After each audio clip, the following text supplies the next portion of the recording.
it's a party, you know I slide through. Hey, why me shine with no dime when I slide through? Hey, bitch, I'm elevator high when I slide through. I keep it real, I don't lie when I slide through. Now if it's a party, you know I slide through. Why me shine with no dime when I slide through?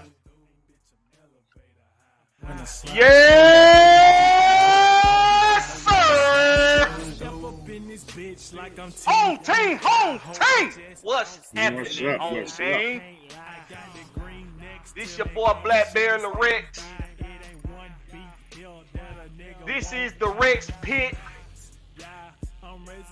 Where we like to talk a lot of cash money shit. Boo boo on a stick, bitch. Cash money. Try to deal with it. We dare you to try to come deal with it. Heard some of y'all cash talkers over the past week talking some cash money shit after our show last week, Carolina Pamper fans. But you ain't want to bring the punk asses on here and say nothing about it. Getting everybody wrong, getting me mixed up with K-Styles. I don't look like K-Styles. I don't sound like K-Styles. And my name is right there. My name is right there. You Black Style. What? You K-Styles yes, now. I'm Black Styles. You Black Style. I guess I'm Black Styles, you punk ass motherfuckers. Oh, right Lord. That's my name right there. I ain't hard to fucking miss. Punk ass motherfucker. Now, as always, I got the family in the building. My brother, my blood brother from the same mother. Denzel, aka DW, aka Smiley, aka Do It, aka Bonkers, aka he just went dark on us. You got a spinning. As soon as I introduce his ass, Dirk Cutter kick his ass out. I'm talking about bad luck. Right, man. Talk to DW. What happened with you today? Highly favored and blessed. Blessed. Another day. Amen. Always highly favored and blessed. Always in His grace. Always. Hallelujah. There's only one coach of coaches. Coach Unchained. What's happening with you, Coach? What's going on, man? Hey, it's vacation time almost, man. Woo. I'm in the A next week, though. I'll be down there. Hey. So if I start to melt, I'll be just a melted motherfucker, but I'll be down there. We gonna send them back to Washington. Yeah. We gonna send them back to Washington in a lunch bag. Long you feel, hey, long as I'm full going back now. I can go back hungry. We gonna send them back to the Pacific Rim, sweating and betting, baby. Today when he coming down, he comes down here to show. We gonna have a good time, y'all. Real good time. Mm-hmm. Oh yeah. Oh man, we get to meet Coach in person. I haven't met anybody in person besides Aunt, Maggie, Warren. I think that's it. I don't think I met anyone else in person. That's about it. Yeah. That's it. Will be there. So it's gonna be a good time. And then, Man, shut your ass up. Said you with a baby. Yes, I met your ass. Of course he don't met your punk ass. It's been about 4 stages of meeting it. Hell, nigga, I had to walk into the school bus every morning growing up. I know. I met you. Not at all. And y'all know I always got my partner always by my side. Big Ant, the big dog, the resident nose tackle. What's going on, Ant? Oh, you already know. We live and full effect. Live and in full effect. Better get the way you like it. And don't you ever get caught down in the depths of Georgia and ain't got your strap on, because Will the Georgia Reaper might be waiting for your ass, because they bringing back Big Willie style. Big Will, what's up with you? No. What's good? What's up? What's good, y'all? So, hey, we're going to go ahead get that party rocking and rolling. As soon as I get my computer to stop the music. If it won't stop, do you want it to stop? Okay. The computer say it's okay for the music to stop. I got it. It worked for me this time. It worked. But it's Thursday. That means it's time for the Rich Pit, baby. That means it's time for us to get your goods just the way you like it. And we going to get it popping. Get it, all right. Before we jump into the topics, listen, I haven't engaged with anybody outside of AFN regarding the discussions that went on between Mad Mike and K Styles and the Pamper fans on Wolf Day One A1's live last Friday. I haven't addressed that, so I'm gonna address it now. That's my name right there. That's my name. This is my voice. This is my face. I'm the motherfucker said the Pampers ain't worth a damn and ain't nobody scared of them. That's me. I said that shit. I said that. Not K Styles, not Mad Mike. I said that shit. Oh, you if said you got that. A problem with what You the fuck said I that. said, bring your ass on the Rex Pit. Bring your ass on the show and talk about it with your boy. Don't be coming after my compadres. Don't be coming after my contemporaries. Okay? Don't be acting like him downstairs. I run this mouth. They don't run this mouth. They say all black people look alike. Okay? So for future reference, Pamper fans, Skanks fans, fans of any other whoever, you don't like some shit that I say on here, come address it. Now, if I remember, I gave y'all punk ass motherfuckers a chance to come on here some weeks ago. Punk ass. That you did. What they do, Black? So, what they do? They put on their Nikes. No, they had right. Like a dog. 3.0, right? What they did, Coach? That dog with the tail between his legs. Yeah, a fake walk wild. So you go on there, you go on Wolf Day One A1 because it's his first live. He doing his shit real big. You go on his first live. You think you can take advantage of Wolf Day One A1 because it's his first live, and he told you he don't know what he's doing. He trying to get accustomed to going live.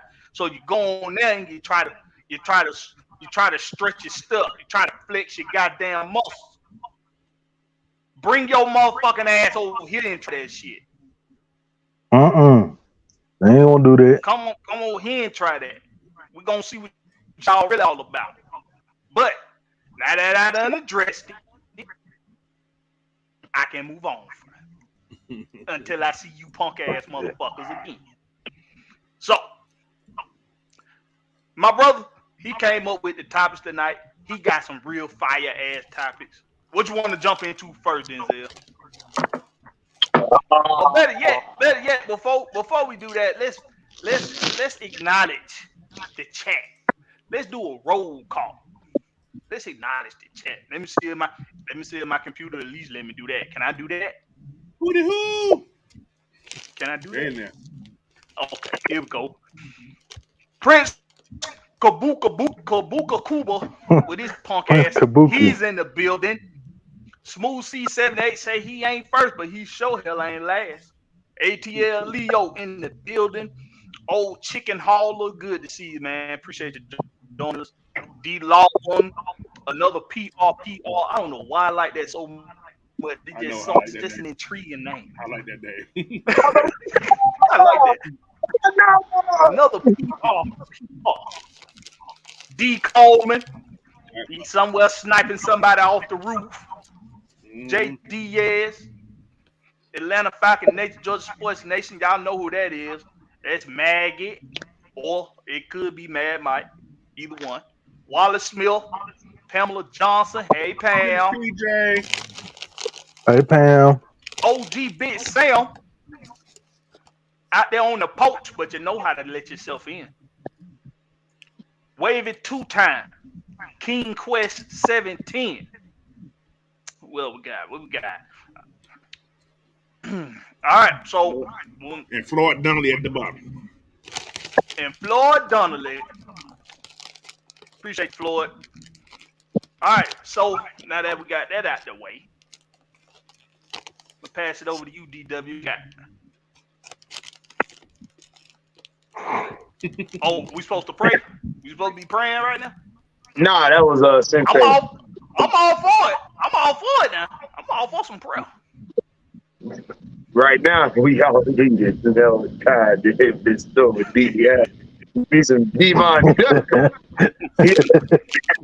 the fire. That's the fire. Hallelujah. Nah, we don't start. You know what?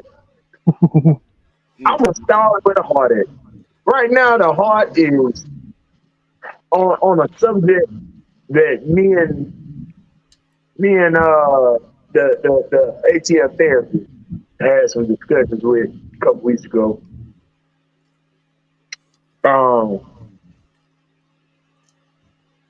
About this, the faith I have in our lineup in the Hawks. And I didn't have much faith in after number 4 best on the team. But considering who the fuck we picked as number 4 best on the team, we can go down and trade DeJounte, Bogey, and Clint. But out of that, I mean, Clint would be my 4. DeAndre, yeah, too inconsistent. But anywho, after that, and after this analysis of this past couple games that I used in the summer league,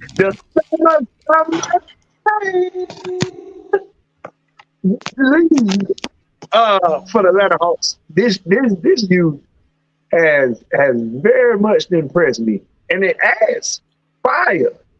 It adds fire, damn it, fire. You gotta say it like training day, Denzel Washington. It adds fire. It adds fire. And with the additions of Muhammad Gay, I hope I said that right, Gay. Yeah, it's pronounced Gay. Gay. Marvin Gaye's son. Yeah. Marvin Gaye's son? Mm-hmm. Hey. Yeah. Damn, it's Marvin. not the same, but it sounds the same. Yeah, that one. I don't know which girl it came from, but we just gonna talk about one of the hundreds. But I was Rolling Stone. Even he laid his hat in Africa. But so Muhammad Gay's been consistent across the board this summer league. If no one has been keeping up with it, damn it, let me enlighten thee. This man basically done average 10 points. He's out for what, 20 minutes a game? He played 15 minutes today, 10 points, 8, 9 rebounds. This is the second game in a row he could have had a double-double. I mean, if he just played more minutes. He was 2 from 3 from the 3, or 2 from 5 from the 3. He was, I think it was both 40% from the field and from the 3. No, he was 36% from the 3. But the guy, the boy just been on. He got a 7-foot-3 wingspan. he got handles at 6'11". You might as well say 7 foot because he ain't done growing yet. He got handles at that height. And he runs down the court like a gazelle chasing after a cheetah. Not the cheetah chasing after a gazelle, but the other way around, then. And the boy just on fire. He on fire, and I can't wait to see him actually play as a rookie for the Atlanta Hawks, considering our last coach did not like playing rookies. But anyway, now, aside from him, another guy has past 2 games did his thing. Actually, 3 games. Tyrese, is it Tyrese Martin now I'm thinking of? Not Tyrese Martin. Martin did okay last couple games. I'm thinking about Tyrese Martin. That's who I'm thinking about. Yeah, Tyrese Martin. Damn it! Get him on the bench. Get him on the bench. Where's everybody going? What's going on? Oh no, stream y'all kicking everybody out. I don't know what the hell going on. The poltergeist. I don't know what the hell going on.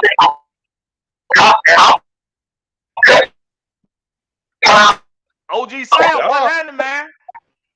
OG Sam. Oh, he's skipping. His phone skipping. Yeah, his phone was skipped. OG, we'll get you in here when you get that figured out. Your shit worse than mine. No, I hit the wrong button and took myself out. Oh, okay. So Cole, I'm like shit.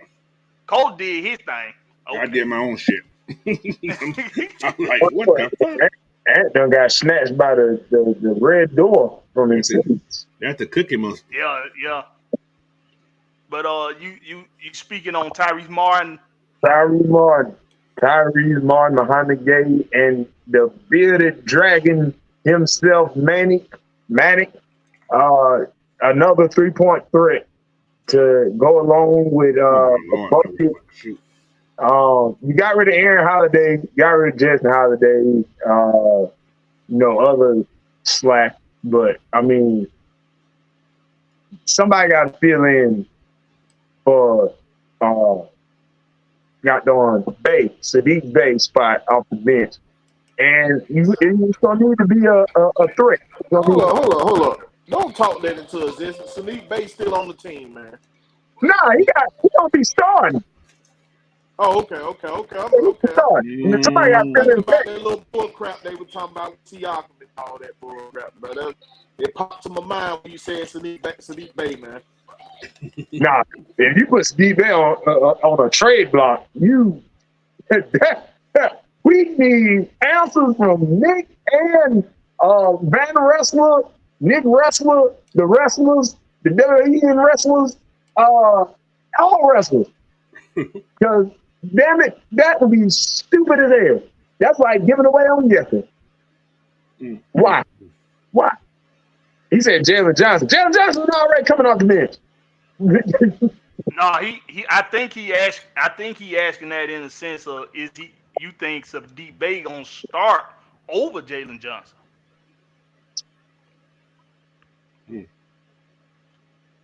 Good question, but it's looking like that's what they trying to do, but it should be him. I think Double O should be taking that doggone power forward spot now. Double O should be taking the power forward spot. And lead Sadiq Bay on the second team to keep the scoring, him and Bogdanovich. And then maybe possibly implement a rookie in that power forward spot or something. Hey, that Mo dude looking good in the summer. That Mo dude looking good down there, boy. Oh, Muhammad Gay is going to be in the lineup. On both sides. He's going to get some playing time, yes. On both sides of the ball. He's going to be in the lineup. Yeah. I see this occurring. This is what I see occurring. Watching these, and I've watched every game except for today's game because it came on early. Yeah. I ain't watched today's game. But watching these games, I'm gonna tell you 2 guys who for sure gonna be in this lineup. Muhammad Gay, and I think it's Gay. I think I say Yeah, that E at the end. Gay. Muhammad Gay and Tyrese Martin. So You think Tyrese gonna get Tyrese Martin this played. I think he's gonna be in the lineup. I think he should be in the lineup. He's a that dude just know how to go get a bucket when the team need one. This is the second summer league in a row that this dude showed his behind when they needed him to get buckets, when they needed to close out games, or when they needed to get a lead back. It was Tyrese Martin with the ball in his hand, making something happen. Hey, don't forget about Kobe Buffkin. This dude just know how to get buckets. But hold on. Now, let me tell you, Kobe Buffkin, he got some work to do.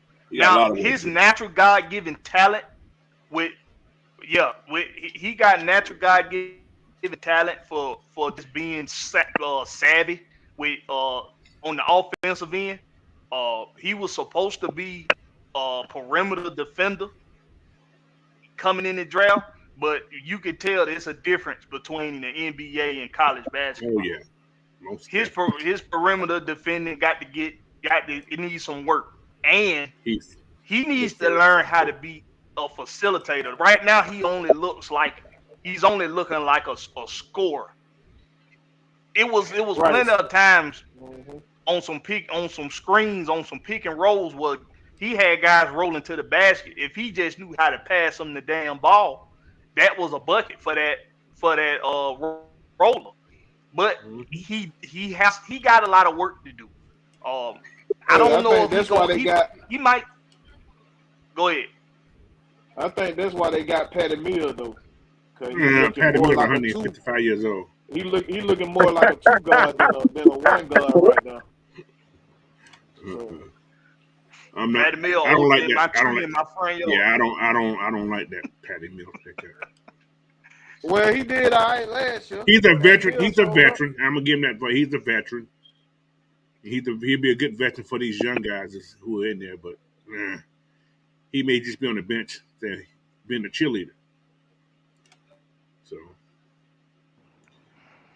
I'm gonna tell you somebody else will get some player time this year too. Is that little Creechy kid? Creechy, whatever his name is. Creechy. Player time this year too, I think. Vic Creechy.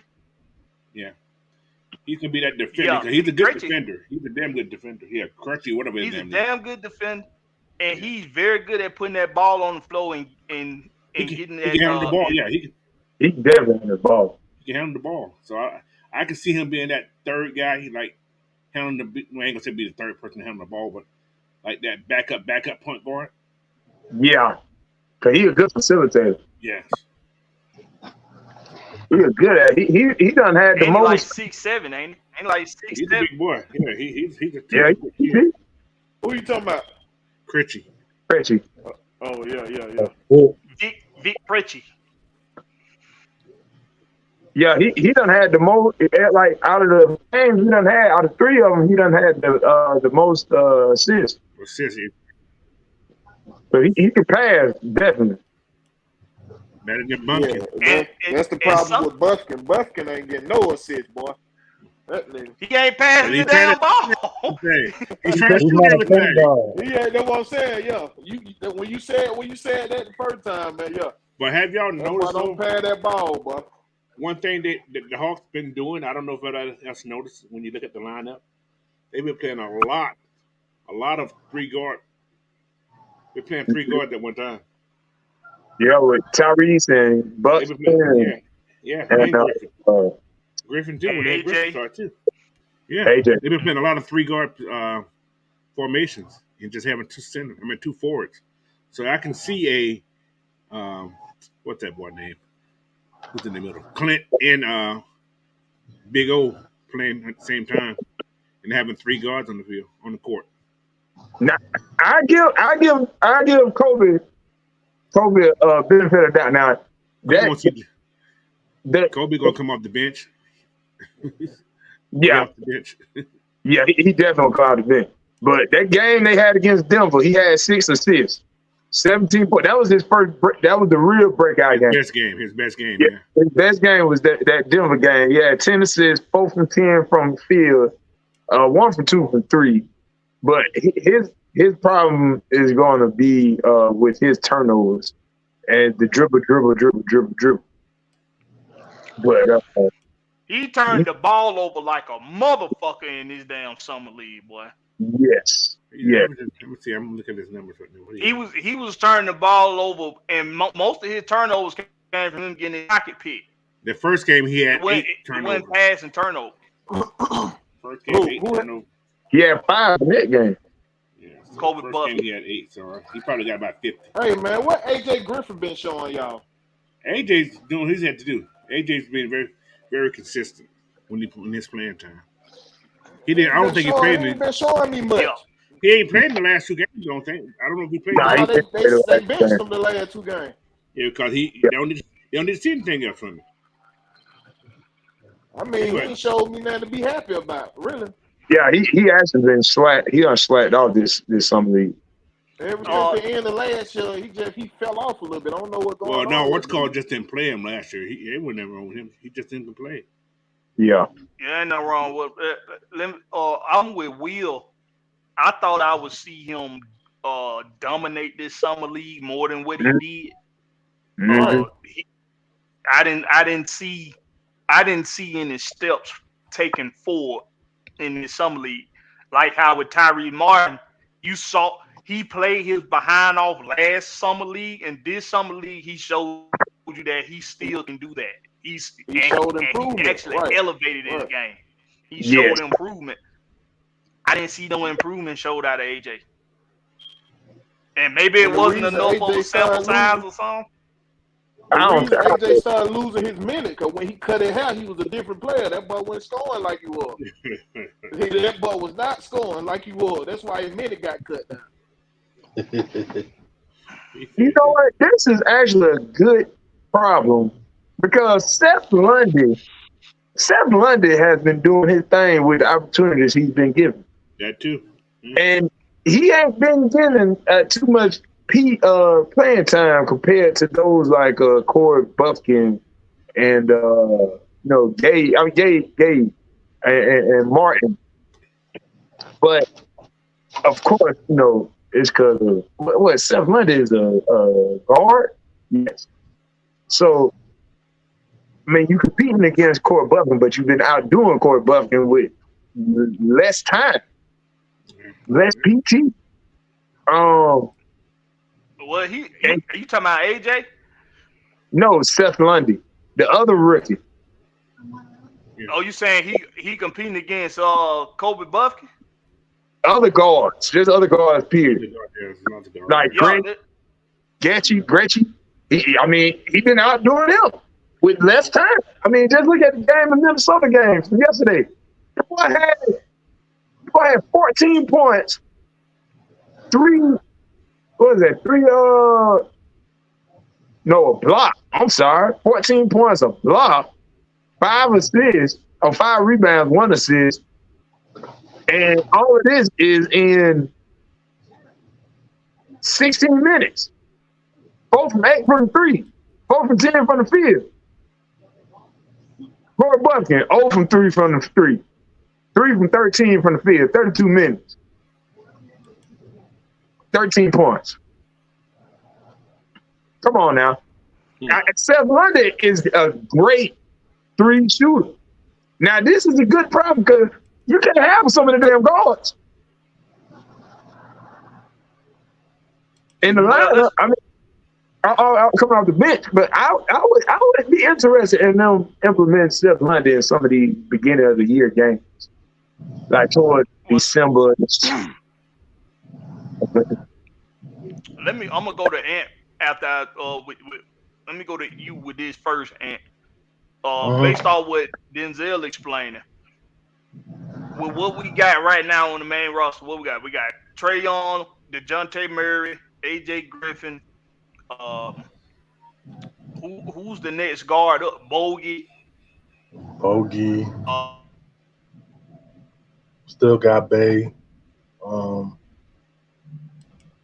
Yeah. I mean, who do you plug in behind them as the next guard? Because everybody else could play the 1 or the 2. So what would be the next guard up to include in that lineup?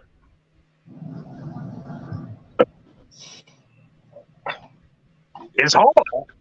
It's hard. I mean, we said everybody that that we have. I mean, You got Trey, John Jay, Jay. Bogey. You got Bolkin. You got Trent Forrest. You still got Creechy. You got Seth London. You got Martin. You got a Garrison Matthews who's still on the team too. Yeah, Garrison Matthews too. Yeah. Patty Mills on the team. For now. True. Yeah, for You now. got a lot of guards, man. A lot of guards, bro. A whole bunch of guards. But Is Trent still? Somebody ain't gonna be here. we only got one center though. That's the problem. Nah, we got another center. They just didn't play him like that. Who? Man, you know your Oh boy. yeah. Came from Houston Rockets. Favors. He ain't on the team no more. Derek Favors. That was a 1 year thing. That was a 1 year thing. He ain't on the team no more. No, the dude, he was at the summer league. What's his name? No. Gay? Oh, no, the bald head dude. I know we're talking about. He's a two-way player, guy. He's not. I'm gonna look at it. Hold on. He's a two-way player. Kevin Gale. He got that funny name. Tommy Getty said his name, Denzel? K-A-B-E. He is straight college park. He played hard. He played hard, but he's straight college park. K-A-B-E. Double Sparks. He's straight college park. I hate to say Y'all that. said Fernando already? A lot of muscle in him. Fernando Y'all said is Fernando? well, he's considered a power forward to me, but yeah, I see No, what they you're got saying. him at center. They got him at center now. He ain't gonna. He may get cut too. Nah, well, I mean, I don't know. I'm just saying. We ain't got no Bruno ain't getting Like cut. that. Nah. And they use We ain't got no double O as big a men. center too. They been using We ain't got double no O big as men. a We center. got 2 6'10" guys. Well, Gay is taller than both of them. Yeah, we ain't got And he's no lighter big. than We ain't both got no big. Yeah, We ain't Gay got 7 enough, man. foot. Gay 7 foot. Well, he's what, so 6'11"? you He's must say, 6'11". He's 6. It's almost He listed at 6'11", so that means he really 6'10". But he You know weigh, they give him another he got the inch. same my leg do. He need to put some more weight on. That boy's only 210. hell, I don't know now. It's like that. Them kids coming out looking like twigs with stilts on them. Clint's 256. That ain't big enough either. Well, ain't Compared, nobody gonna ever be a But Shaq check this size. out. We don't need nobody 7 foot. Then the Robin was 6'9" and was dominating the paint. But then the Robert had hop. Yeah, he was dominating the paint. well, we need to put Jalen Johnson on the PPD so he can. He's 6'8". He still growing. Yeah, like Don just said right here, they just guaranteed Fernando contract. They ain't guaranteeing no contract. They ain't finna play. Yeah, and Bruno got. Yeah, that's what I said. They ain't- Bruno ain't going nowhere, man. Well, we'll see. Bruno They guaranteed contract. He ain't All going right, nowhere. but It's all good. let's get back on this summer league though. So what else you get? What else you got on this summer league, Denzel? Playoffs. What I basically, other thing I took from it was that,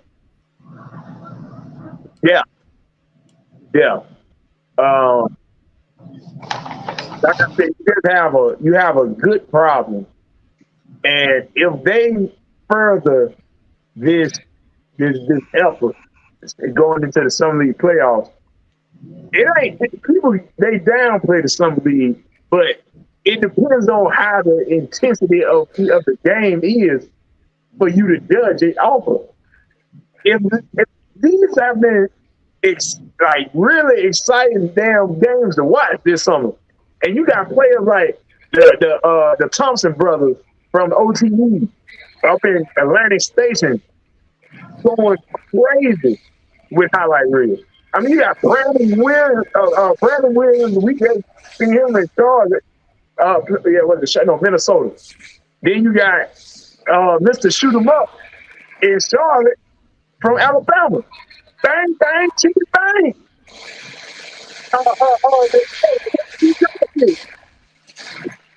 Keep getting his name. Lord have mercy. So many. Who? Huh? What are you talking about? Boy from Alabama, they got drafted this year. Clowney? You talking about Miller? You talking about Miller? Right? Yeah, Miller. So you have all this talent. Because these are the next coming stars. These are going to ball this year in the Summer League. Literally ball across the board. And they even show Scoot hit Scoot. Scoot, damn it. Scoot is Scoot. That boy can play. You must be talking about Victor. Nah, not Wembanyama. Wembanyama.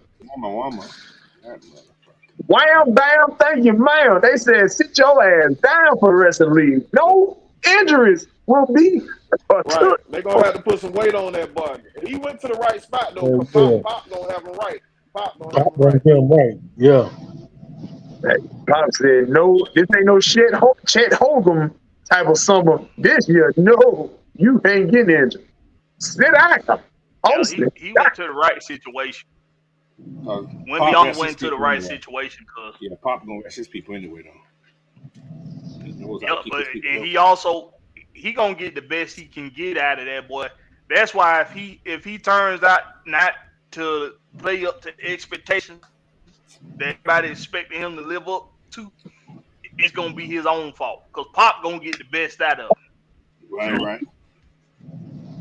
But Will, since we talking summer league, Will, I'm gonna come at you with this. This I'm seeing these guys in the summer league with the Hawks that I feel like they gonna include into the lineup for the regular season. I see Tyree Martin. I see Muhammad Gay being implemented into the lineup.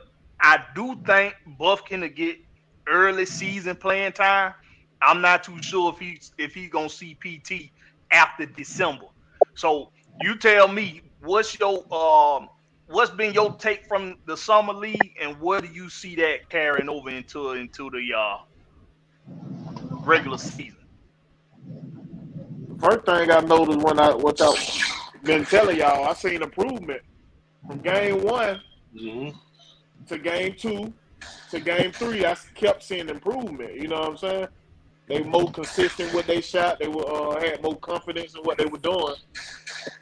Only thing your boy Buff can lacking on, he can't pass the ball, and his defense, what he was touted for, ain't showing. He wasn't showing too much in his summer league. You know what I'm saying?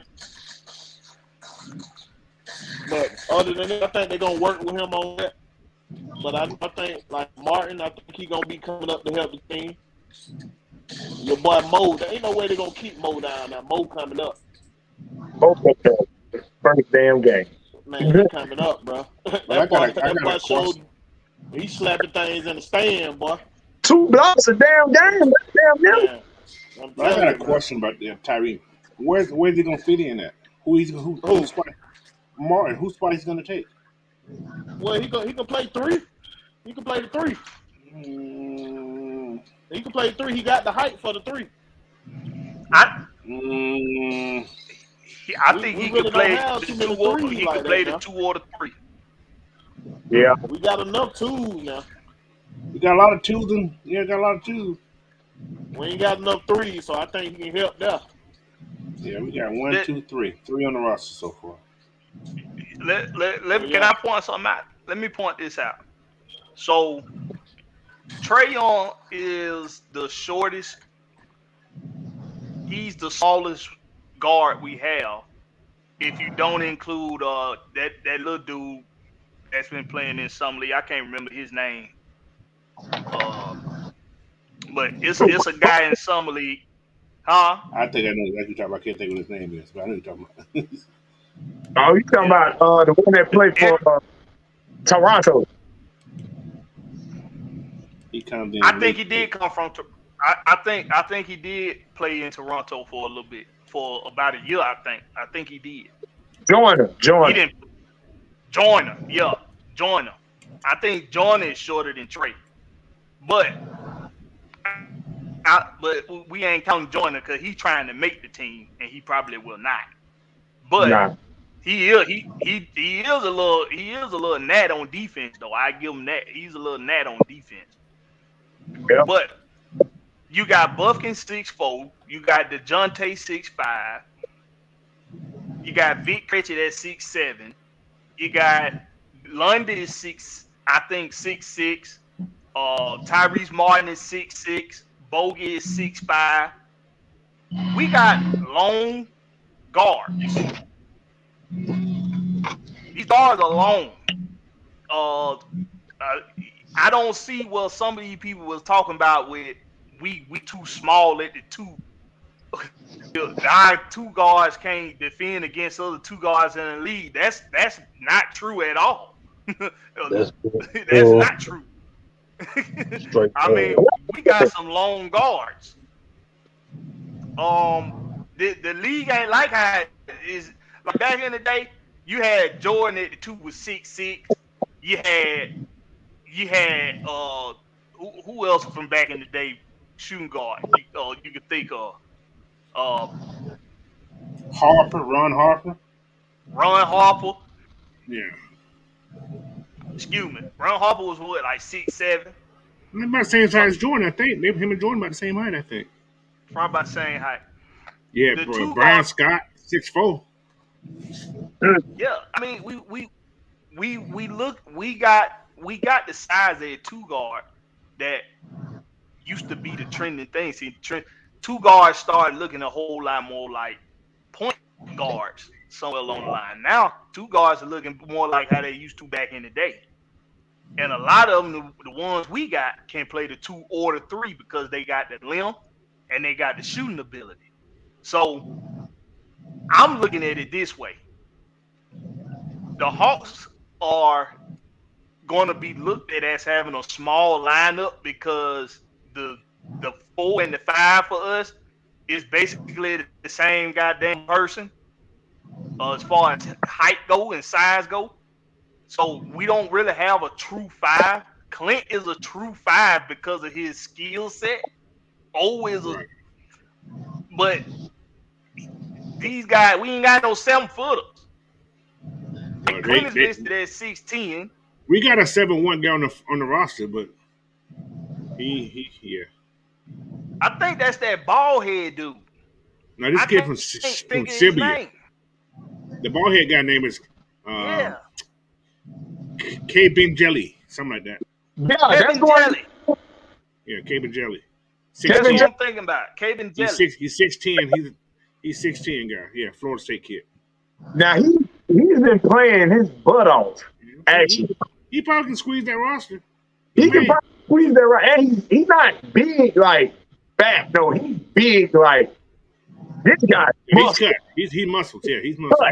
And 6'10", like in person, that probably is like 20. I ain't gonna say 20 Gonzalez. He's 250. He's 250 in weight, so he got some. He got some body on him. Big boy. And he was hustling. He was hustling for balls. Hustling on defense, and he looked like he should play a defensive though. He can shoot. He's like a defensive. He's a big boy. Yeah, but he was shooting that 3 ball too. So yes, he's been in the league for 3 years though. Yeah, see, and that's the only thing that worried me. Guys that's still in summer league after 2 seasons, I know they still got to get that work in. But listen, you after 2 seasons, you all be done with summer league. That's in my opinion. That's my opinion. To be in a rotation somewhere. Yeah. Right. But this is what I got out of the summer league, y'all. So I'm looking around in the crowd. I'm looking at who they talking to during these games. You saw DeJounte at every summer league game. Mm-hmm. I don't know about today's game if he was there. I didn't see that one. But DeJounte was at every summer league game. In that Minnesota game, he was sitting right next to Schneider. They looked like they was having a good damn time, chopping it up with Landry Fields. Like they look like they knit what you call it? Knit close knit. They look very close knit. When Trey was there, they was having a good time. They talking to the players. They engaged in the game. I'm seeing the camaraderie between the coaching staff and the players. Looks a whole lot better than what it did past couple seasons. Correct. Yeah, they like each other. Yeah. Hey, I got one more person, y'all. What y'all think about this person? Brady Manick. Yeah, the bitter dragon. Yeah, the big right key. Yeah. He's a rookie, right? If I'm not mistaken. He is a rookie because they went overseas and played, I think, last year. Yes. You talking about Duck Dynasty? You talking about the Duck Dynasty, boy? Yeah. That boy you call him Duck Dynasty. Now, to be honest with you, okay. So, what is he, a forward? No, he's a forward. Yeah, he's a forward, yeah. He's a solid, 3? Right, small forward. 6'9". He's 6'9". He's 6'9". His skill set make him a power forward. He can play power. Make him a power forward because he do outside with him. He gonna shoot you. Yeah. Now, all right. Let's think. Let's just go ahead. Say it's probably gonna be like a mock draft, mock lineups. One of 50 to come. You got your 5. Or we all agree the 5 would consist of Trey, DeJounte, Clint, DeAndre, and Jalen Johnson. We just gonna say Jalen Johnson just for size sake. And shit can be bad. Just go that way. Yeah, okay. It's so between Jalen and Sadiq Bey. So you gonna have that one of the two. Now coming off the bench, Bogey or Yeka.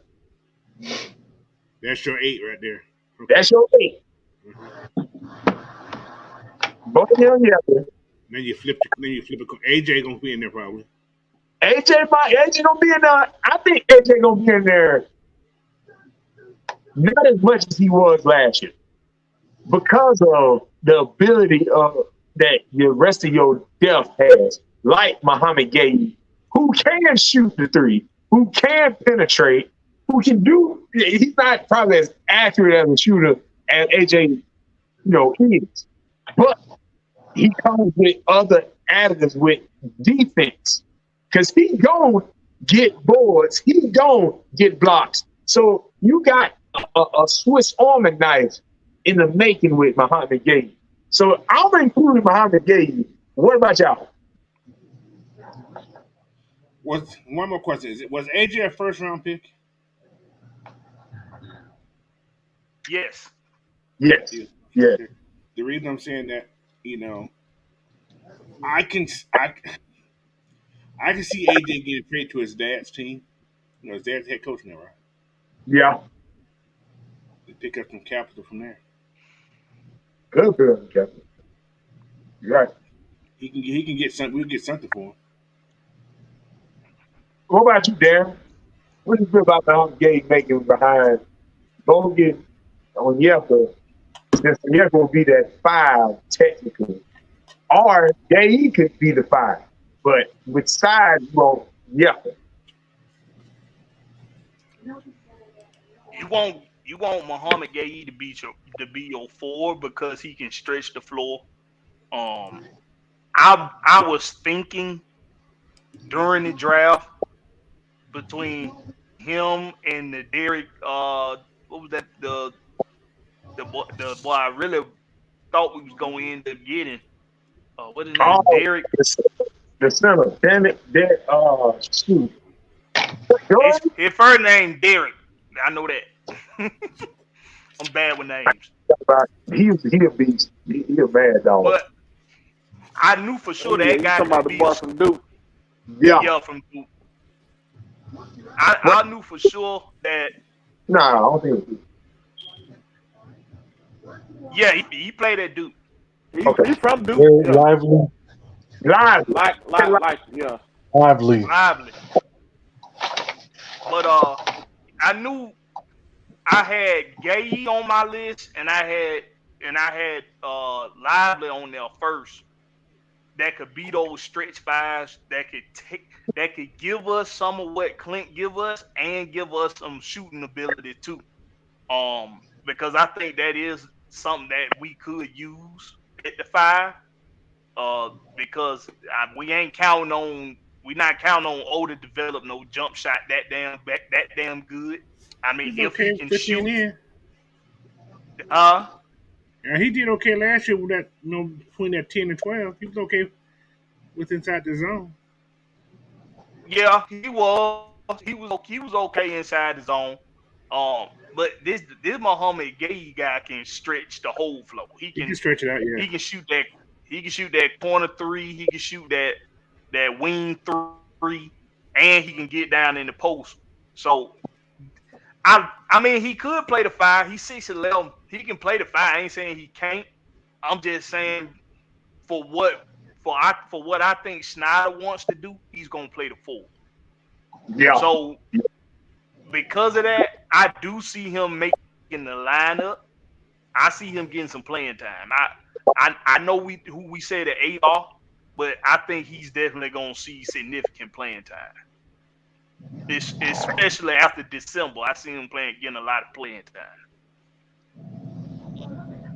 What about you? But I was gonna say, what about Ant? You a Gay or somebody else? But either way, I got one more name after him. I'm gonna say Gay, but I'm gonna be honest because most of these games been on NBA TV, and I can't follow. I can only watch highlights and stuff. But Gay, he's that guy. I ain't gonna lie. Gay was that guy. I ain't gonna lie. yeah, he is. He that dude, man. Like for those of you that haven't been able to follow Summer League, let me just tell you, Muhammad Gay, he gives you what Pascal Siakam gives Toronto. Yeah, He gives you everything Pascal Siakam gives Toronto. Muhammad Gay gives you that. Only difference between the two of them is just experience. yeah. That's I the see only that. difference between the two of them, experience. Now I know. Now, like Denzel said, I know a lot of people don't they discount the summer league, but like he said, you got to think about it. These guys are the future of the league, especially now with everybody that you used to seeing getting old. Everybody getting old. Kevin Durant, old. LeBron James, granddad. I, I He mean, said granddad. He said He granddad. won. He won all kinds of else away. Everybody getting old. I mean, think about it. that's true. Look how many years done went by. Giannis done been in the league. Right. Giannis came in. Giannis came in what 2000 what 17, 16, I thought it was 15. 2016, 15. He was I 15. mean, He had to grow. It took about He 2 grew years. all right too. Super Shout muscle. I out mean to the Bean Squad. everybody's getting older now, man. It's a new generation coming into the league. We saw it at the guard position already. We seen it. Now it's time for these these big dudes like your boy in with the 76ers. Look how long time has flown. Time has flown. Everybody's been in the league 7 years or more now. So it's now getting to that point where a new generation of athletes is being ushered into the NBA. And they come from So overseas. Yeah. these guys in summer league, you have to pay attention to these guys in summer league. You have to. And Yeah. the fact that guys like Tyrese Martin is closing games for the Hawks in his second It, Well, Tyrese Martin, he was highly rated when he came out of college too, though. So he was highly rated. he And was highly there rated. your thing froze up. But he was highly rated. And with his size and how I particularly loves how he drives and actually puts his body and uses his size in his drive. If DeAndre was bigger inside and the way he plays, it would be, I think, more advantageous for him. Because he like to do the same thing and he gets a foul call. Like And he if I should have been Martin I too. would say, nigga, this is what you do. You do this. Yeah, 'cause I thought DeAndre, he's 6'5". What's called 6'6". Uh, Tyrese Martin, Yeah, Martin's 6'6". yeah, DeAndre 6'5". definitely more size on him. So his play style would definitely come in. He was the next name I was gonna mention. It was like out of all of them, I mean, Muhammad Gay and Tyrese Martin definitely deserves to be inside of coming off the bench with Onyeka and both. And I can say you can implement Manic, great just for the shooting How time. many? How many on the roster? Is it 12 or 15? 15. 15, 15. right? 15, right? And I think it's 15. I'm not exactly sure. Hey, 15. But you can only dress 12 though, right? you only dress 12. Okay. Yeah. So, all right. So we got 8 already. We know who the 8 gonna be. So we're looking at. Are we gonna add Bunkin in there? Buffkin, whatever his name is. Buffkin. Buffkin, Gay, Martin. Who else? So that gives us 11 right there. So we need 4 more. You Manic. think Did you throw Manic? Did you throw Manic? so? Manic that'll make 12. And What about that Kelly Benjiel? What Ben Jelly. KB Jelly? Yeah, whatever his name is. Yeah. KY Jelly. KY Jelly. That sounds Yeah. good too. Yeah. No, hold on. This is how they say the name right here. I'm going to tell you how they say it, which is funny. It says the M is silent. It says Fiondu. That's his first name, Fiondu. Yeah. Cabin Jelly. Cabin Jelly. Cabin Jelly. That's how they pronounce it. Cabin Jelly. We just gonna call him KY Jelly. That's what we gonna call him. That's what Denzel just called He him. just called him that. Oh, joking. I ain't telling no grown man KY Jelly. You out your mind? No, they ain't the hot one. You okay? I'm calling him KY Jelly. No, not in this city. He don't live in Midtown, do he? He's not a Midtown They resident. don't get too happy. Who is that? They be on at the game. All right, but before we get into the next topic, some I seen being implemented in the game plan during these games. I saw a lot of I seen a lot of hurry offense. Seen a lot of pushing the ball down the floor fast. Mm-hmm. I think that's what we're going to see more of from the main roster. I'm saying main roster like it's WWE, but that's what we're going to see a lot of from the main roster. A lot of pushing the ball down the floor, fast offense. That's what we're going to start seeing a whole lot more of with these Hawks, man. They had Vic Krejci pushing that ball down the floor fast, and that's what we're gonna be doing. Buffkin a lot of times was pushing the ball down the floor fast. So I like what I seen out of Tyrese Martin half court game on the offensive end. On the defensive end, I like what I seen from Muhammad Gay on the defensive end. He was an anchor down low, and then he was able to stretch the floor on the offensive end. I like what I seen out of Seth Lundy on the wing.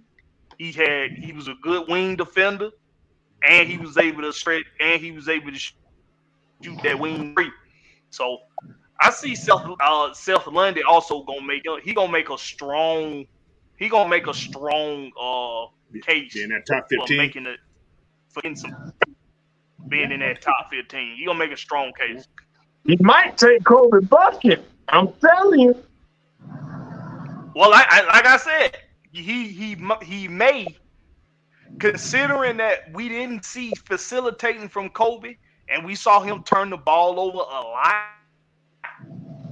It's a very good chance Kobe Buffkin might see a lot of bench. Not bench, but he might see a lot of locker room. He might see a lot of Skyhawk. He might be on them Skyhawks this year. So that was part of response. it's a good chance. He got some work to do, y'all. But we're gonna jump into another one. We gotta keep the ball rolling. But before we do, let's say we appreciate everybody coming through. I see some new faces that done came into play. Josh Gilliam, what's happening? Don, what's happening with you, Don? D. Sloan, Dre Murphy, the one and only. Tydrick Davis, King Treyway. We appreciate y'all coming through, man. Y'all remember to hit that like button, hit that sub button. So y'all can always get it. If you ain't been in here before, hit that like button, hit that sub button, so you can always get the goods. Just the way you like it. So, Terry Lloyd, what's up with you, Terry? So let's get into the next one. So, of course, y'all know when we get talking about them birds, the birds that fly over yonder, them Falcons. The Falcons fan. What's up, Will? Your boy had 7 assists today. Mr. Buffkin had 7 assists today. I would trash today. He had 7 assists. 7 assists today. So he's moving up to the inside. But I gotta watch today's game, y'all. But what I'm telling you, on them pick and rolls, he missed a lot of opportunities to pass that ball to that roll guy so he could get buckets. He has to know how to do that in this offense. He has to know how to do that. Passing the ball to a guy on the perimeter and getting a 3 ball out of it, that's all well and good. Anybody can do that. You have to be able to see.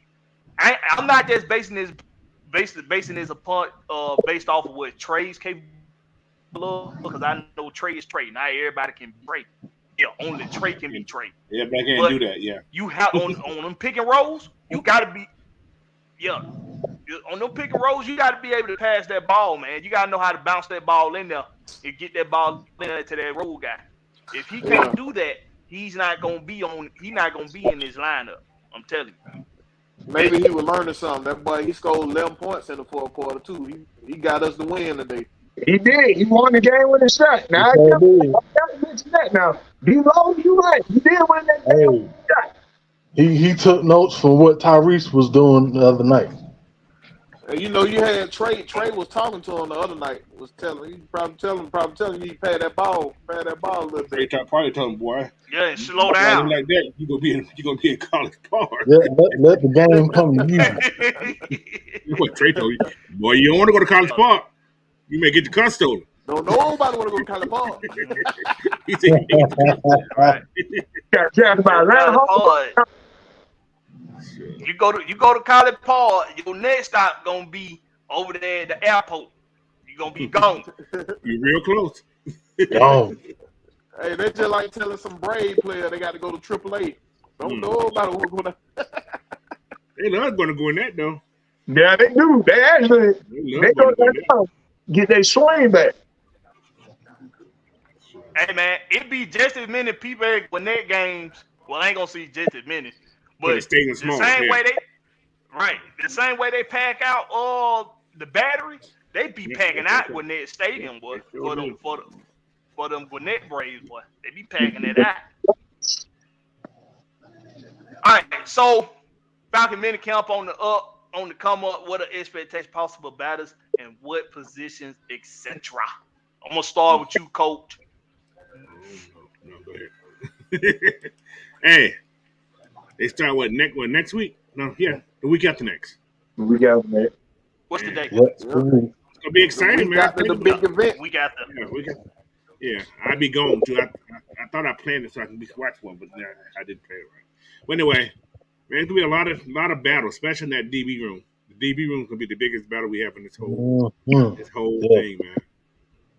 I think everywhere else is pretty kind of almost, I ain't gonna say soft, but it's pretty self-explanatory to a degree. But that DB room, man, it's gonna be some heartbreak and some, they got to work, man. There's only one. I'm gonna give three, maybe four positions that's got a guarantee in that DB room. That's AJ. That's Jesse. That's gonna be what's my little young boy name? Put it up, Rich, see. What? Rich. Paul Phillips. Yeah, him. And well, then again, only three actually. I'm thinking about now. Yeah, three. Two safeties. I don't know who the other cornerback gonna be. They say it's Jeff, but I don't know who got to come in and work. So that DB room gonna be like I said, gonna be the main focus of the battles. I think to me. So Well, I'm gonna tell you, I think Mike Hughes replaced Isaiah Oliver instantly. I think that was the instant replacement for Isaiah Yep. Oliver with Mike Hughes. So I think Mike Hughes will be here. I But think the yeah, offer is the replacement. I don't know, man. The offer been putting in know, work. man. Y'all keep overlooking that boy. That boy been putting in work.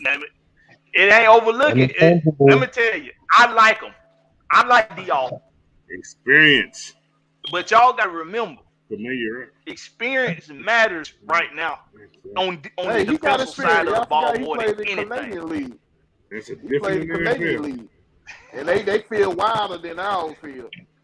Everybody play So nice over there. he know how to play in coverage. They play nice in Canada. They don't play. Yeah. Hey, you want They to ain't catch take the your head ball? off. Hey, Yeah, they don't take your head would off. you like to run it up Pay the middle? attention. Pay Hey, attention. Mark what I say. Y'all better pay attention. Watch that boy get that starting nickel roll. Why would I tell you now?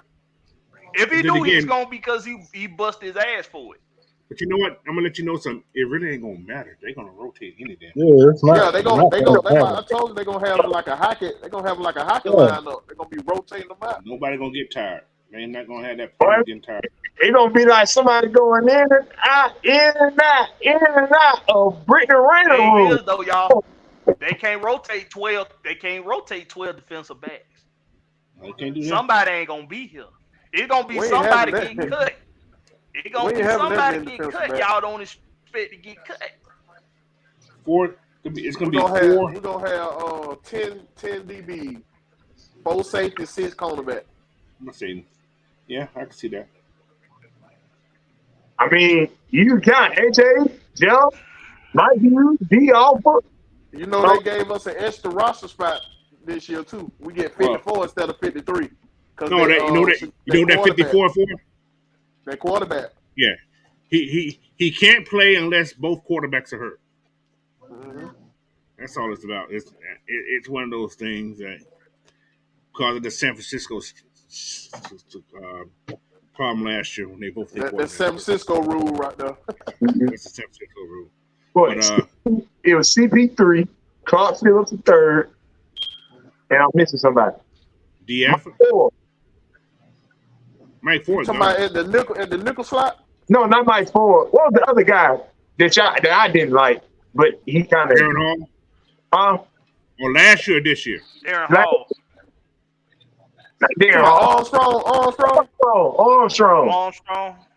Armstrong, yeah. Hey, he showed some promise though. What about Trey Flowers?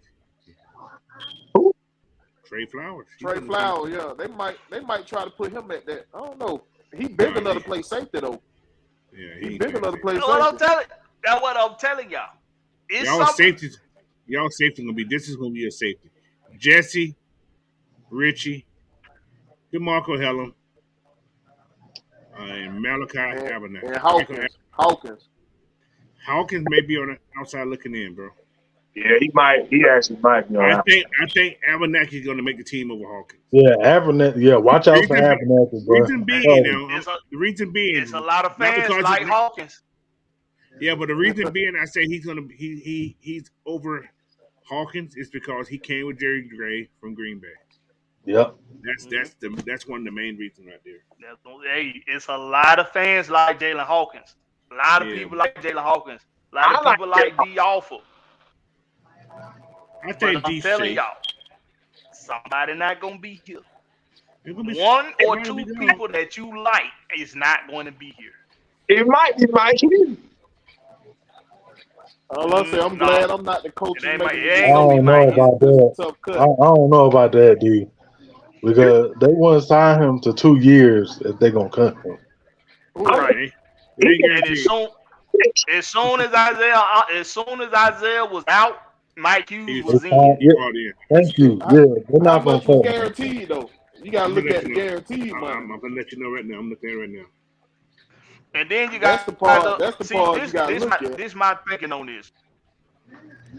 Because when we say what do we expect from minicamp, this is what I'm expecting out of that defensive back group. This is what I'm expecting to happen. I'm expecting for somebody to take somebody's place that wasn't here last year. That was here last season. D. Alford, Jalen Hawkins, uh, what's another one? Uh, hell, yeah, maybe even Richie Grant. yeah. I mean, Hey, Richard Grant nobody's showing out. safe. Nobody's Richard Grant. safe. Hmm. Nobody's Richard safe, Grant. He man. made too many plays last year, man. Only thing he was just a little small. He got to put on the weight. That's it. He He got was ran always over a everywhere lot. the ball was at. He got ran over a lot. I mean, Yeah, I'm because just he saying, y'all. a little I light in think the butt. He Richie's just safe. got to throw I a little think weight Richie will on be him, throw a safe. little weight. Mike said let him in. He know how to get in here. You know how to get in. Let Who, yourself Is Mike? in. is Yeah, he in the the what's door's called? open.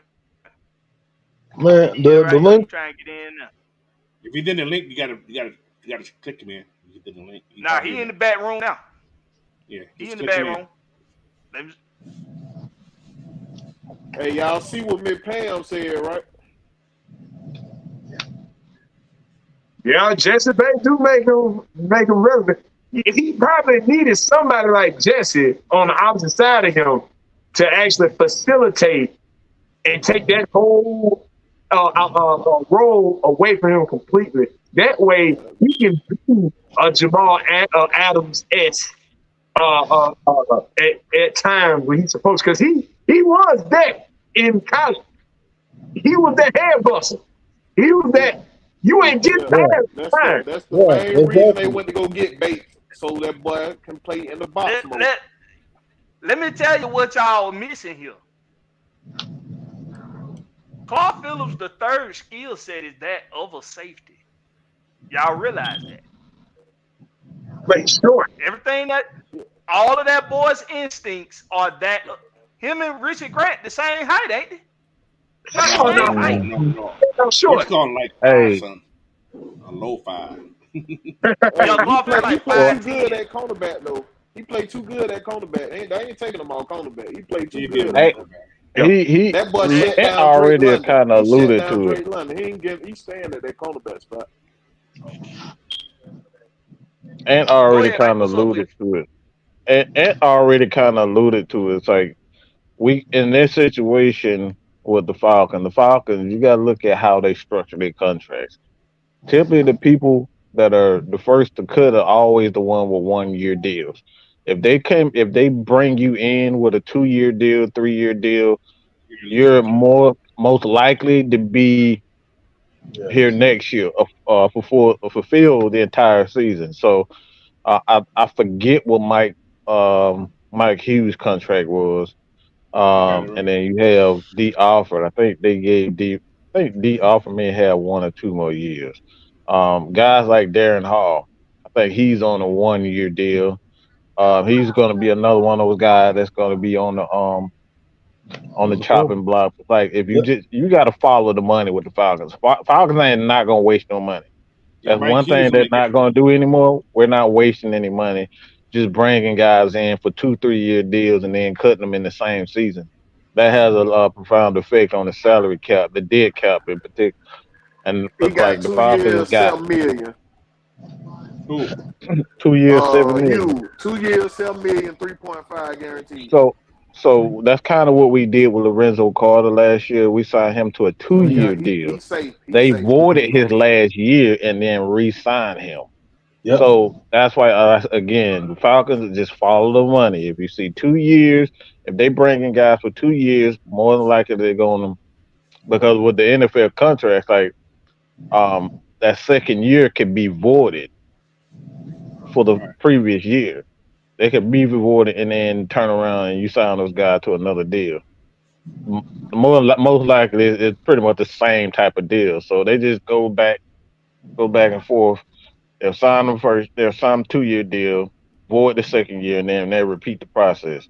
So like they follow those, but it's like these rookies that are on their 1 year deal, the player that on 1 year deal, usually Michael Walker, he's another one of the guy on his last year's as his deal. In my opinion, if he doesn't put up a big year, his ass is pretty much out. He's pretty much out of there. So, He's Get out out. this year anyway, like, right? like I said, just follow the money and follow the transactions.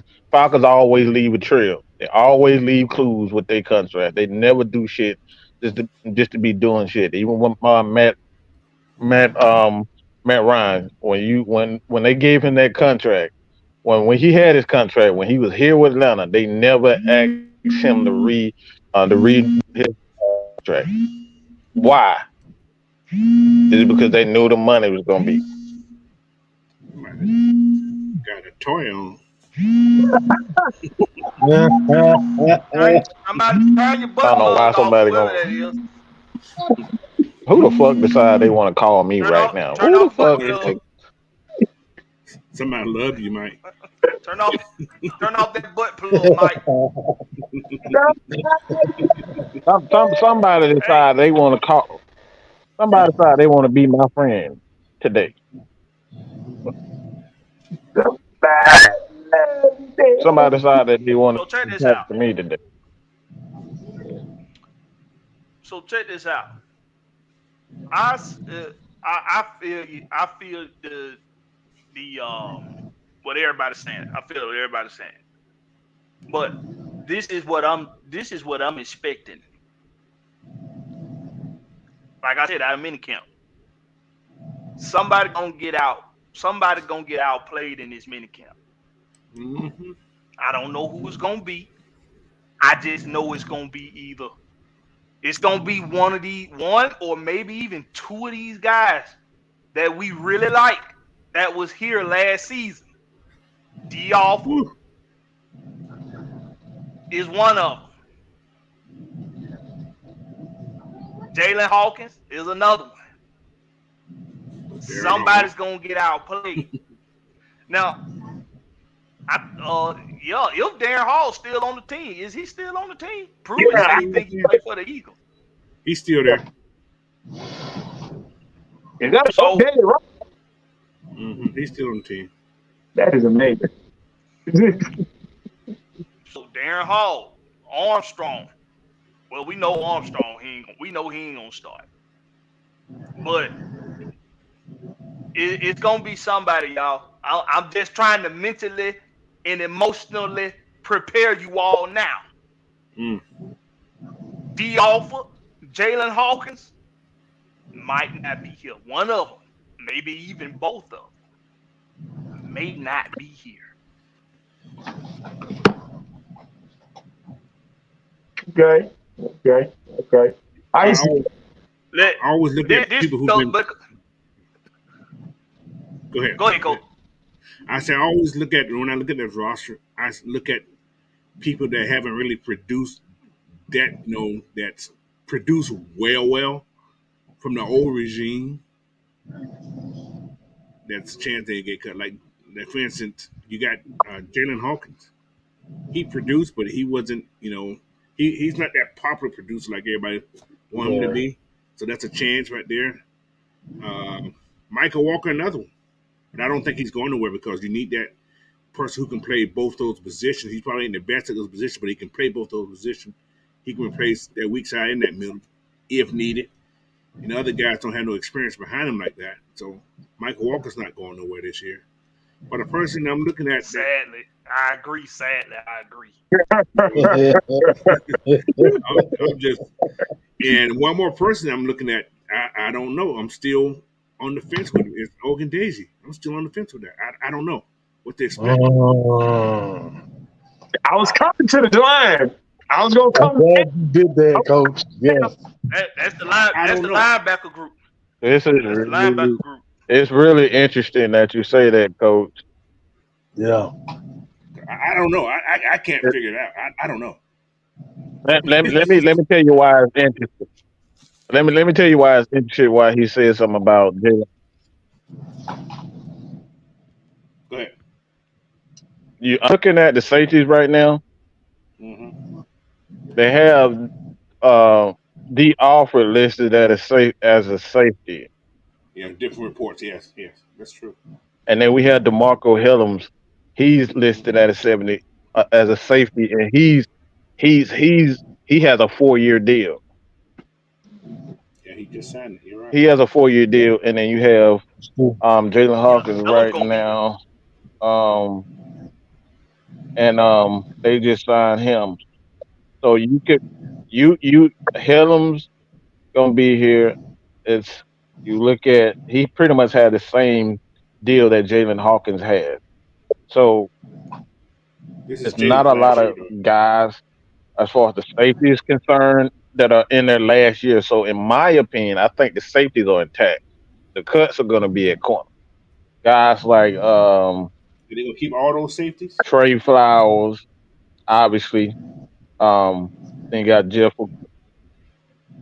Yeah, I don't I like it's Or this it's is Hawkins' last hard to year. say that right now. Yeah. But like I Hey, Mike, said, the question is, a lot of this comes down to yep. is they gonna play the So they got three a high lot of safety? guys. That's the question.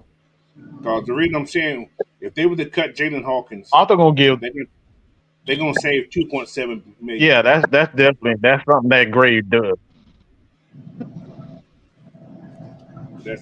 Yeah, That's the kicker. I see it more so being Jalen Hawkins than anything because they got Hillams already there. I think they like Hillams.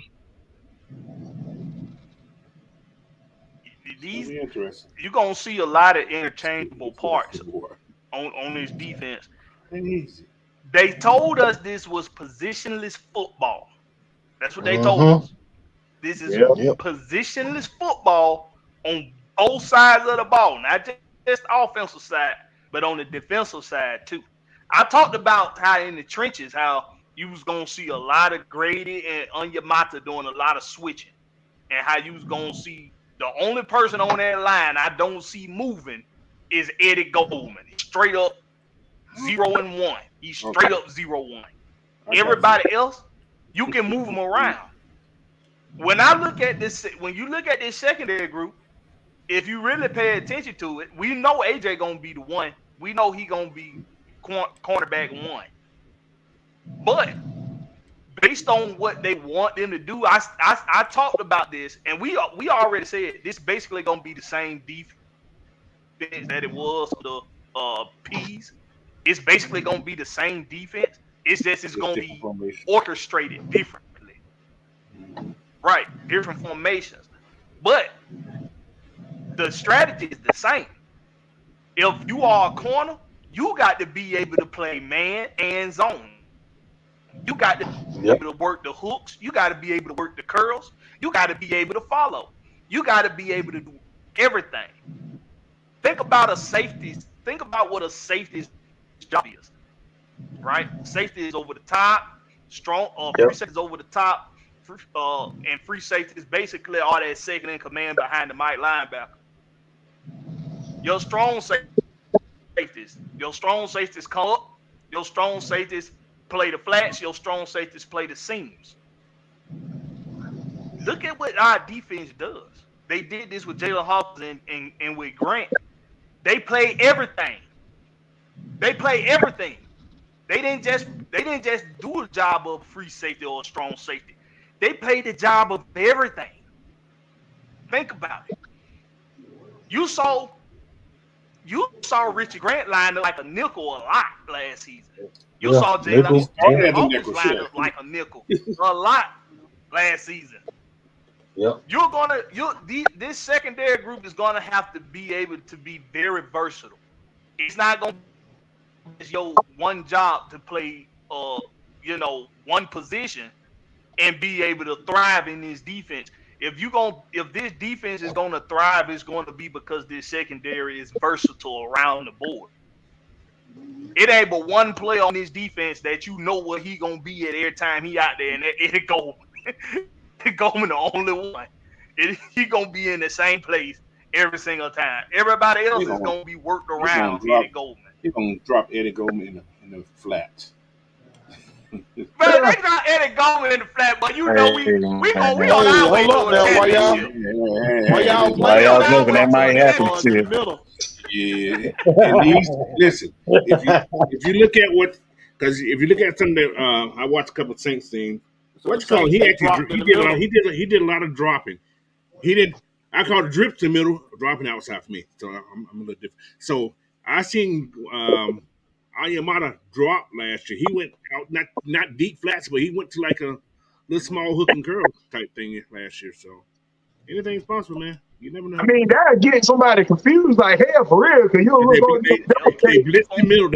They blitzed the middle, both A gaps. And he just went to the outside because they did the stuff outside. you look over to your left, I'm like, who the fuck is that? No. Anything's possible, man. Anyway, ain't going that way. Get my pass kicked outside 350 pounds. What else anybody looking and what's everybody looking forward to in minicamp? And what you looking forward to in minicamp? Who you looking to see do they thing? That left guard position, man. That's what I'm looking at. Yeah, that's locked up. I want to see number 3. See if he learned something.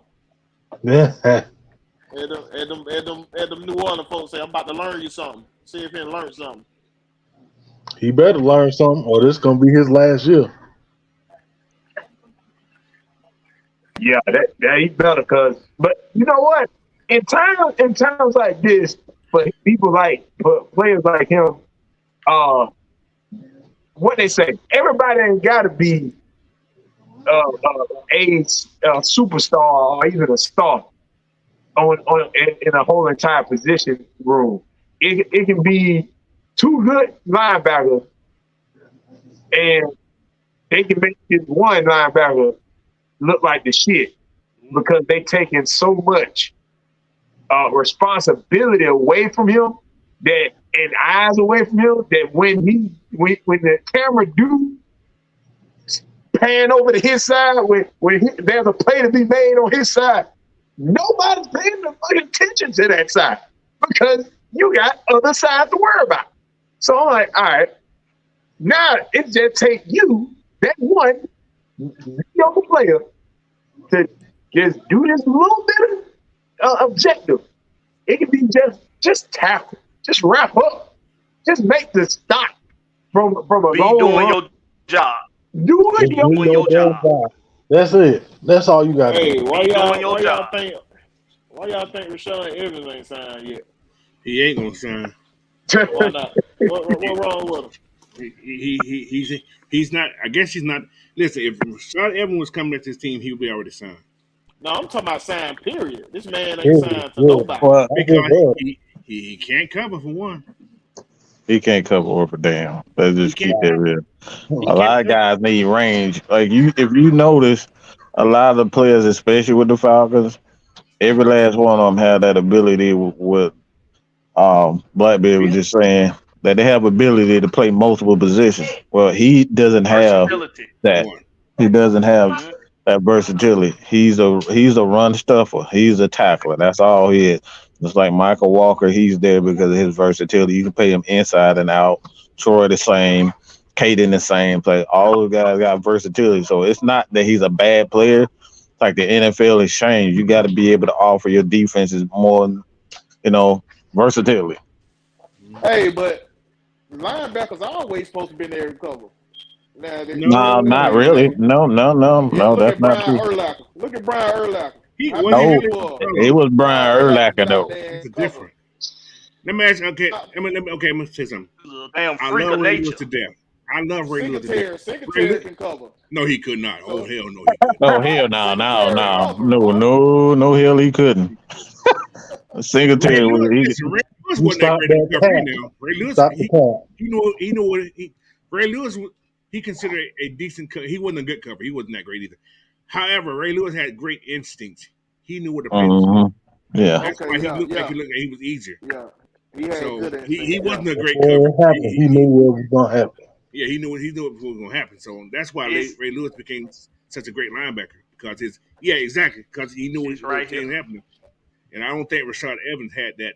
Yeah, exactly. So That's exactly what it is. the See, Singletary that's cover why water, football. bro.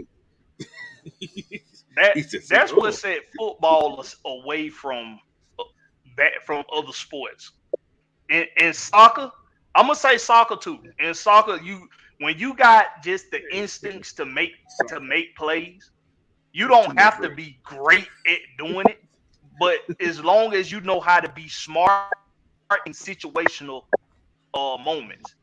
Ray Lewis was smart in situational moments. He knew if his assignment was to drop back and play that middle field, he used his instincts to be able to make play. Okay, his instincts and his homework that he did allow him to make plays in the passing game. That's what sets a lot of guys aside. That's my problem with number 3. Number 3's instincts, he has the abilities. That's why he can jump for a interception and get it. That's why he can be in the right place at the right time and catch an interception if a quarterback throw it straight to him. He can do those things because of his natural abilities. But when it comes to instincts and when it comes to doing homework and applying your homework to the game, applying your homework and using your instincts with it, and nuts, you got to have all that at linebacker, and you got to be a bit of a fucking. I always said this: a linebacker has to be a madman. He has to be a mad genius. A middle linebacker has to be a mad genius. He ain't got to be a genius in the sense that he just got to be smarter than everybody on the field. But his ability to apply his instincts to the homework he did on the opposing offense and be able to make plays, situational moments, not scared to fill gaps. You got to be able to do this stuff at middle linebacker. If you ain't a fucking lunatic at linebacker, I don't want you. People need to think about something. That boy Witherspoon, was a lunatic.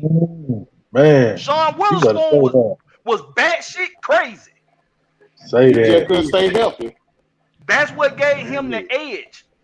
He wasn't the most talented, but because he was batshit crazy and he was in the film room, he knew how to apply his instincts to his film. And like you say, he just couldn't stay healthy.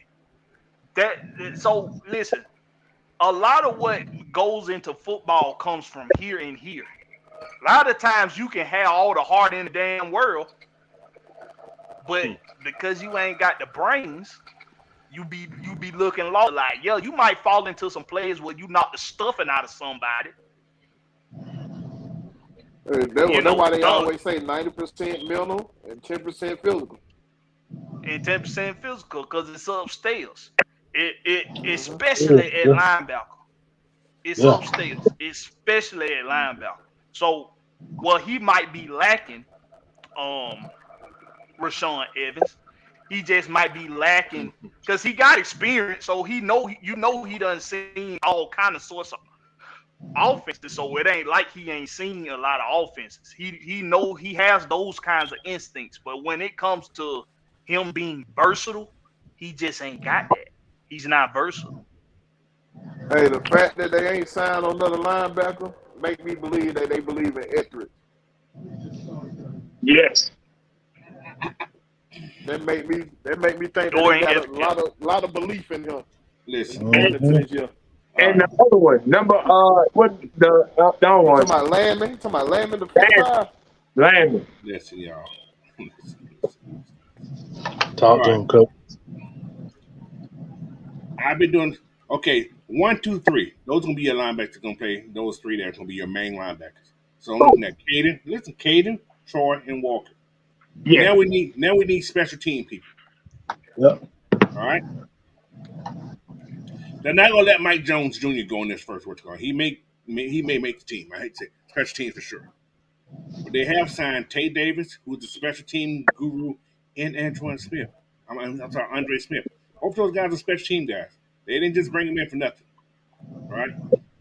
I can see Nate Landry back on the practice squad, and so is Dorian Edridge. So I'm just putting it right there. Landman actually was a very good cover guy on that punt team. Yeah, he was a very good cover guy. Special team people. We got a lot. We got most of these guys. Like I said, the 1, 2, 3, the top 3 guys are gonna be Michael Walker, Caden, and Troy. By far. Only those other guys gonna play if somebody get hurt. Those are gonna be your 3 rotating linebackers, no matter how you look at it. All right. Listen, and Michael all Walker I know. gonna get less time. He gonna get less than all of those guys because he's not. It's what's going. He is. So if I'm like Will, I'm expecting for Dorian Etheridge to prove he belong here in minicamp. Right. Well, and in camp. Yeah. So. Until he got hurt. Yeah, that's what I'm saying. So, he played. Unfortunately, you still have to prove yourself. Yeah. I mean, can't help you got hurt. Nobody can help injuries. But because of it, you got to come in here and prove yourself all over again. We saw them instincts with him in the preseason last year. Right. So we know he's capable, right? We know he's capable, and he was showing he was always a highlight in practices in camp. They talked about him a lot. The local media did. So yeah, he just need to be friends with that training staff. Become first name basis with that training staff. You train your body before injury. Oh yeah, the training staff. Yeah, not the medical room. The training staff. Yeah, don't even walk past the medical room. If you got to walk past the medical room to get to your dorm, go around the back. Don't even look at that motherfucker. And the reason I said Mike Jones Jr., if you look at the last 2 drafts prior to this one here, we've always had a linebacker that was undrafted that stayed on make this team. Yeah. Made the 53. Nate Landry made it last year, and the year before that, I can't who the hell made it the year before that. In 21. Somebody made it in 21. So. Hold up. Baby, this is interesting. Before we move on, I'm sure it's almost that time to move on to that. Who would cover Kyle Pitts in our defense? Say it again. Richie Grant. You're going obviously it's gonna be the middle linebacker Troy Anderson. Yeah. But it's usually Richie Grant. They want an athletic guy. They can kind of get used to guarding somebody like Kyle Pitts. So you want your best free falls. Like, I mean, Bates is going to be the guy going to play a lot toward the line. And Richie is free.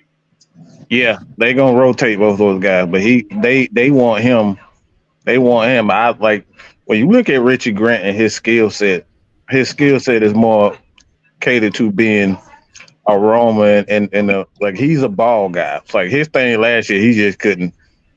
He missed misjudged a lot of passes, but they use him. They use him a lot as a guy for the deep pass. But they're going to rotate. I think they're going to rotate. But if you look at how Cincinnati used Jesse Bates, he was for one, Jesse Bates. A lot of his best plays and his interceptions were him breaking on the ball underneath in Cincinnati. He made a lot of plays. They come from back deep, yeah. Yeah, it wasn't a lot of deep passes that maybe a couple of them, or he had a couple of interceptions. But most of his plays that he made, if you go look at a lot of his highlights, it was around the line of scrimmage. So I think Richie is going to be the deep guy for us. Yeah, wow. It gonna be interchangeable. Like, cause like It, if they for running the sure. I defense, don't. Well, it could be, but I Dean don't P, see it Dean P, just because of what. how Dean P ran his defense, both his safety played both back and front. If they going on to that defense, they're gonna be interchangeable. That's what I'm thinking. They Well, like their players to be versatile. I agree. I agree. I think it'll be interchangeable. I really do, because that's something that Richie did too. That's why I say it's like, for the most part, I think it really depends on the formation too. the formations. I can see what you're saying, especially if they do a team with a lot of motion. Those guys Mm-hmm. can probably drop down and one drop back. So yeah, Yeah. it's possible. Yeah, it depends. Yeah, yeah. But I see Richie as that strong guy who played the box better. I don't know why. He. I don't know if he has a body. That's the thing with Yeah, me. I he's don't know if he small. has a But body. I think his instincts down there, especially because a lot of teams get us last year on a lot of those short screen passes. Oh Killed us, boy. Right. killed Hey, us in the past. oh, that was so Yeah, cause he was always there though, but his body was just too light. They was running through them tackles. That's the thing. They That's the run thing them I over, think man. probably had him. I don't think they was Arm running through. tackle. I think he just had bad. I think he just had bad tackling technique. That's just personally. He was Arm You getting his tackle. had you ass touch him, man, you ran could bring him over. down. Don't get Yeah. mad. He He does got ran like over a lot last year, man. No, He you got better his learn. I technique can is count pretty on my bad. hand how many You better learn how times. to wrap up and let the motherfucker fall on top of you. That's a tackle. Hey, See, they you be better trying. back up, Hey, boy. they be trying to wrap up both legs. Some of these niggas be squatting 650 pounds. Wrap It ain't- one leg, roll, alligator roll no, that they're game. not Get wrapping. him The down. problem is they're not wrapping up. They're trying to just do that what they call it, hit stick shit.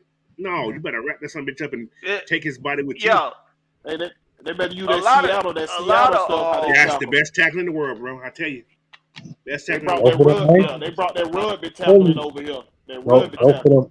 That's what I teach my Go for them kids, man. ankles. listen.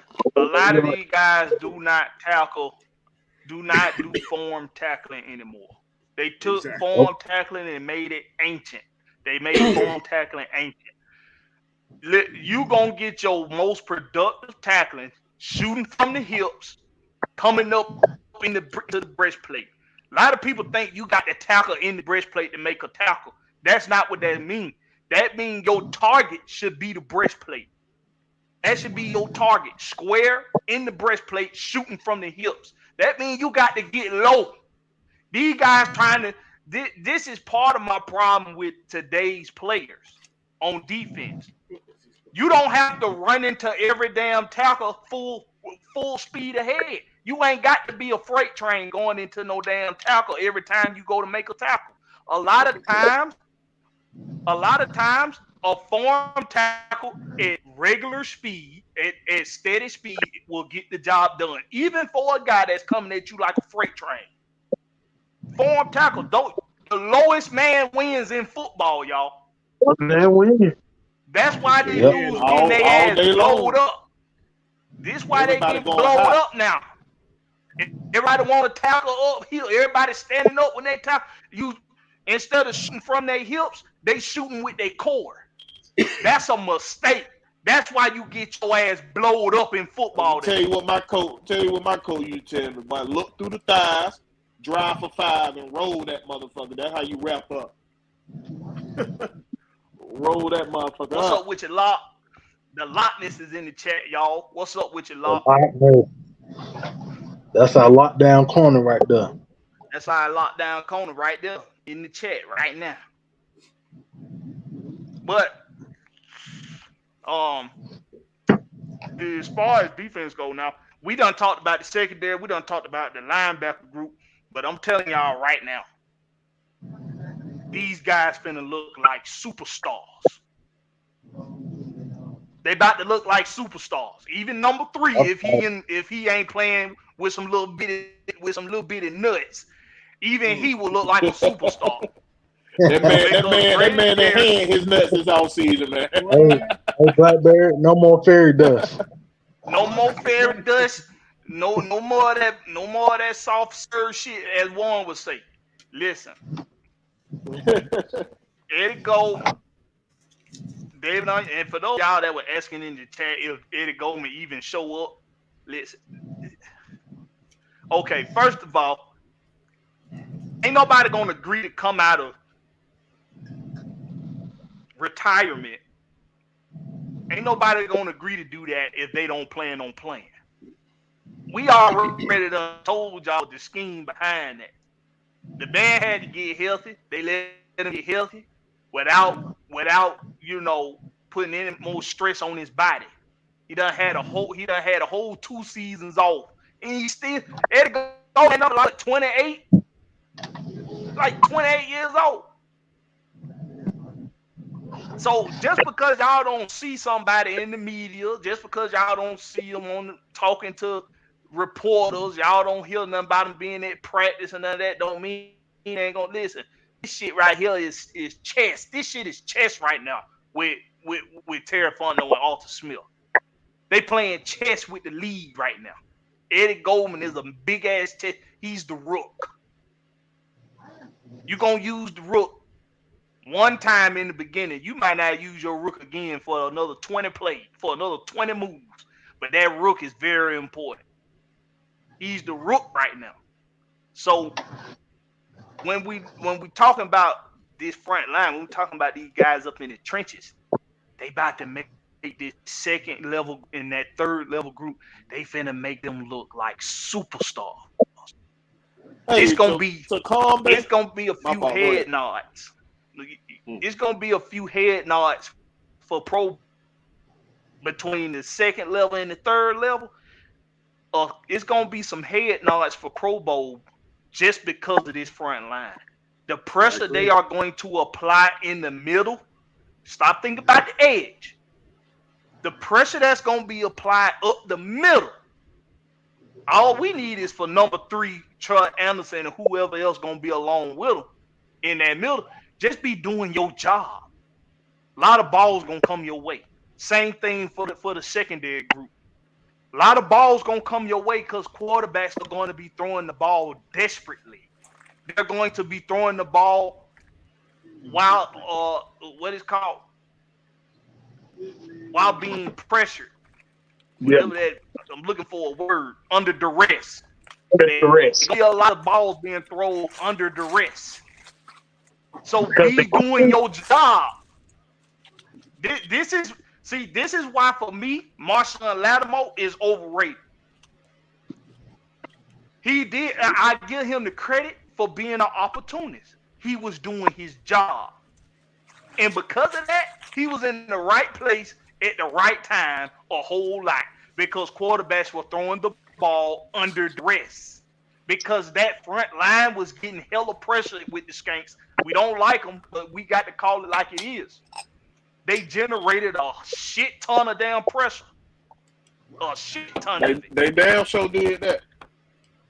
So let me ease y'all mind real quick. Go ahead. If Eddie Goldman decides to go ahead and retire, I don't give a fuck. We still got a whole bunch of motherfuckers on here ready to play. Y'all forgot the depth these boys picked up? Come on, man. We ain't worried about that. You still got Taquan Graham that got to get some type of PT behind Onyemata and Grady Jarrett. So you gonna have a good Timmy Horn. You gonna have Eddie Goldman with Taquan coming in to replace Onyemata and Grady, and then on top of that, Calais goddamn Campbell right next to Eddie Goldman. Calais Campbell. We got plenty of depth. Don't worry about it. Don't forget about guys that I know. We got plenty of depth. Don't forget about guys that I know. Guys that I know is a veteran in this game. Guys that I know is another. I want people to go. I gotta get his first name, but just look at our roster and look at our defensive tackles. Guys that I know is there. Is it Jerome? It's Joe. Jerome Gaziano? Joe Gaziano.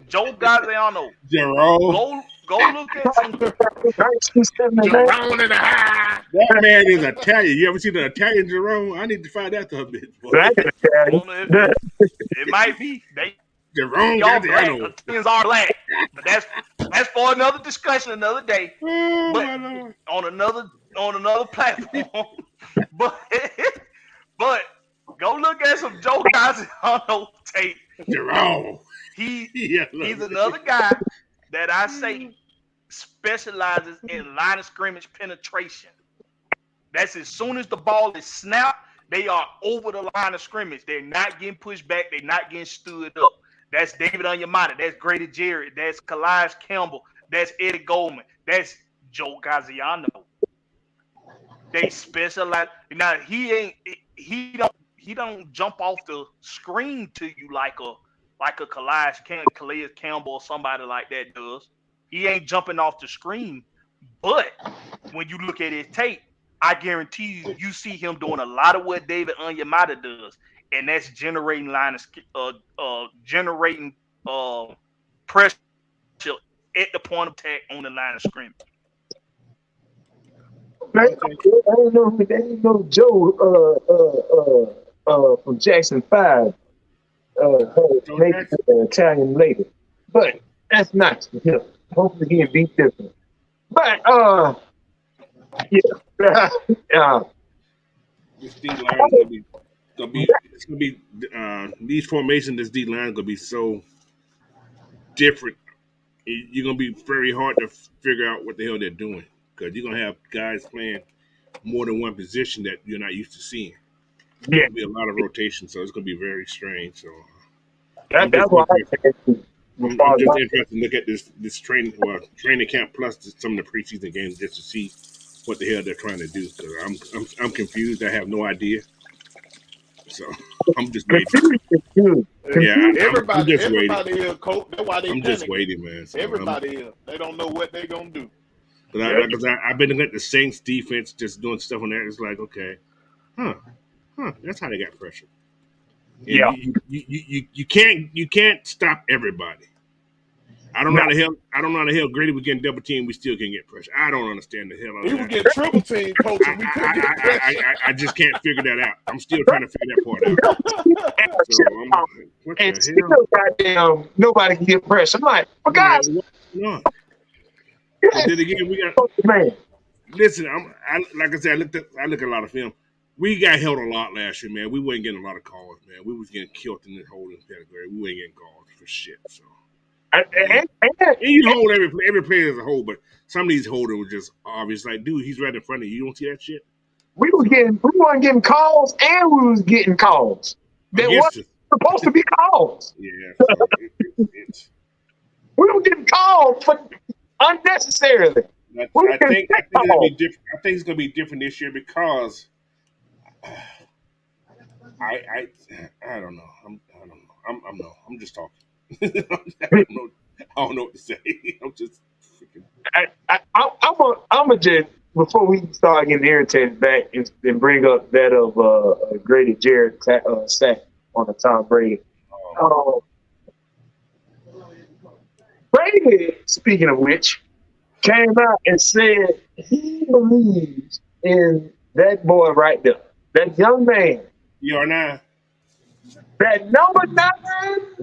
Engine number 9. Jasmine, the Red Hatter. I was thinking about a nickname for him. I might call him Red Hatter or Red. Call him Dirty Red. Dirty Red. Since he the lighter Drake complexion color. The Drake and the Steph Curry coalition. He's dancing with the good hair. Yeah, dancing with. No, I don't want that one either, coach. I ain't gonna. He ain't got good hair either. He got the other part. He got that. His mixture. Oh, but yeah, man. The Red Hatter.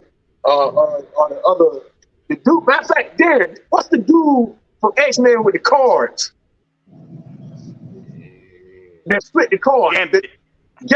God damn it. Gambit. That's his name. Gambit. I don't know. I just thought about it. Anywho, so Grady said he believed in him.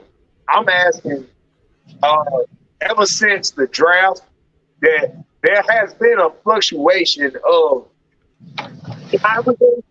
positive notions about River and from certain authors and analysts. Some, particularly from the 4-letter network, not most not.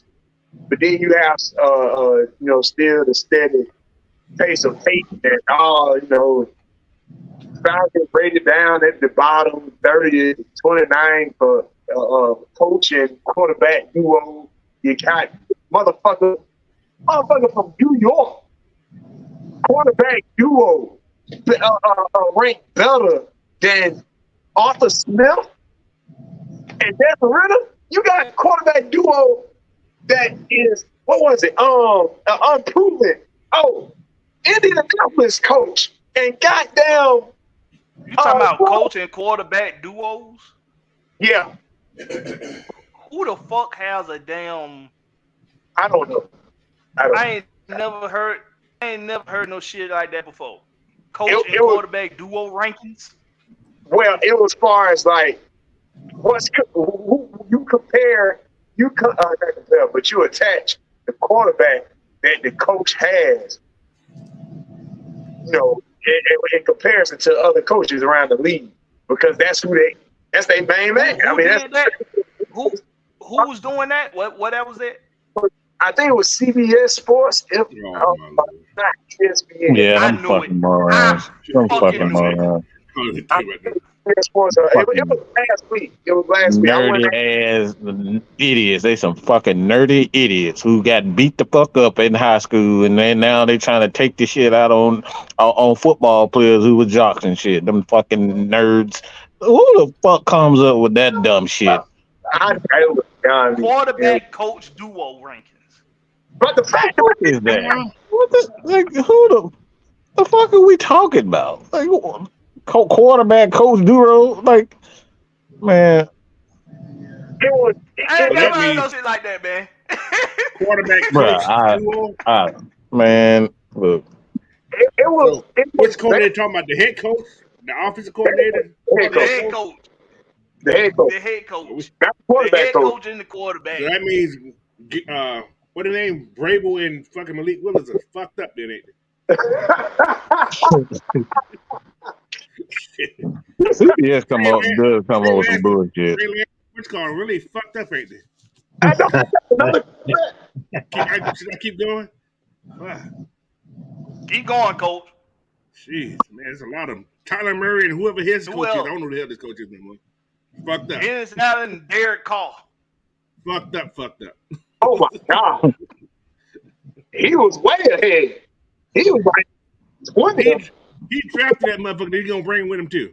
How did he go somewhere? Man, you didn't win a game with the man. How the hell you gonna go somewhere you never won a game with a man for? What is a second? Oh, a second coming on some new shit? I don't know. Second coming of Lucifer. That's what it is. For them, they definitely fire and ball shit.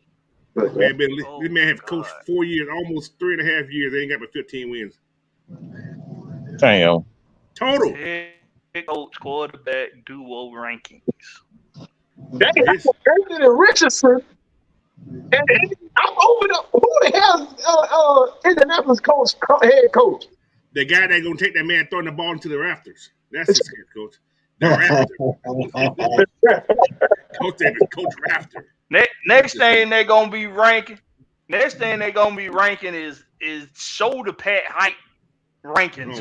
Whose shoulder pads are the highest on their shoulders? Kirk Cousins. What?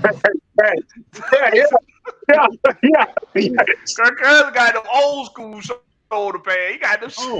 He got them shoulder pad they wearing in the 70s. That boy. That boy got shoulder pad. Almost Schwarzenegger movies. No, actually, Kirk Cousins, they both got the same type of shoulder pad. I don't know. Yeah, they got the same shoulder. They probably sell shoulder pad. He probably gave his shoulder pad to Kirk Cousins. That reminds me. I got a question. Have y'all watched that quarterback thing yet? I actually started watching it. Don't you mention that damn movie on Netflix, because they made a fool out of us by putting that man on that. Listen. They know what the hell they was doing. They got him in that. See, that was being produced before the season started, right? So he didn't know he was gonna fuck up like that. You see one of the highlight clips of him in that damn pass he threw off his back. Yeah, I ain't got to the episode yet. So. Yeah, I watched the whole thing. You already watched the whole damn, but you been watching the whole thing? Oh, God. Yep. That's 5. No, you been in that truck, so I got you. I was got off. you in that truck. So yeah, you can do that there. I got to sleep. You could have picked anybody else. You could have. I mean, you know what though? I get. Well, Will say he watched the whole thing. And I don't want him to spoil it for me, but was it worth watching, Will? The whole thing. It was good. I like it. Mm-hmm. No, but Denzel right. You had other options. Geno Smith, you could have chose Geno Smith for that. But you chose They got him as a comeback player. That's what it was. Yeah, that's what it was. Comeback player. Yeah, that's what it was. That's what I'm saying. You could have chose Geno Smith for that. Look, they knew what they were doing when they brought that fucking moron.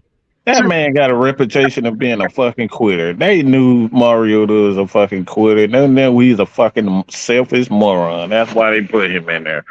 They got two guys that his wife is entertaining, and Patrick Mahomes, and obviously he's the best quarterback and best player in the league, in my opinion. Then you got Kirk Cousins. He's a solid veteran. And you're gonna impart some knowledge, and then you gotta have a fucking clown. And that's what the fuck he is. Mario is a damn clown. Wait till y'all hear the explanation he gave. I did the video on it. I did a video on it already. Oh, you seen the whole thing already too, Mike? Hell no, I ain't watching that bullshit. I just I read. That's all. I just read the excerpts of it. I'm not watching that crap. Hey, y'all need to look at it good though, bro. I'm on episode. If y'all like Hard Knocks, y'all gonna like that shit right now. I'm not a fan of Hard Knocks. That's why. I'm on episode 4. I don't watch Hard Knocks. I'm on episode 4. I don't watch Hard Knocks.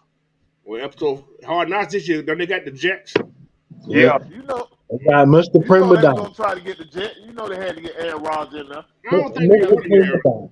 Nobody wanted to do it. They was actually forced to do it. I heard. Yeah, they were.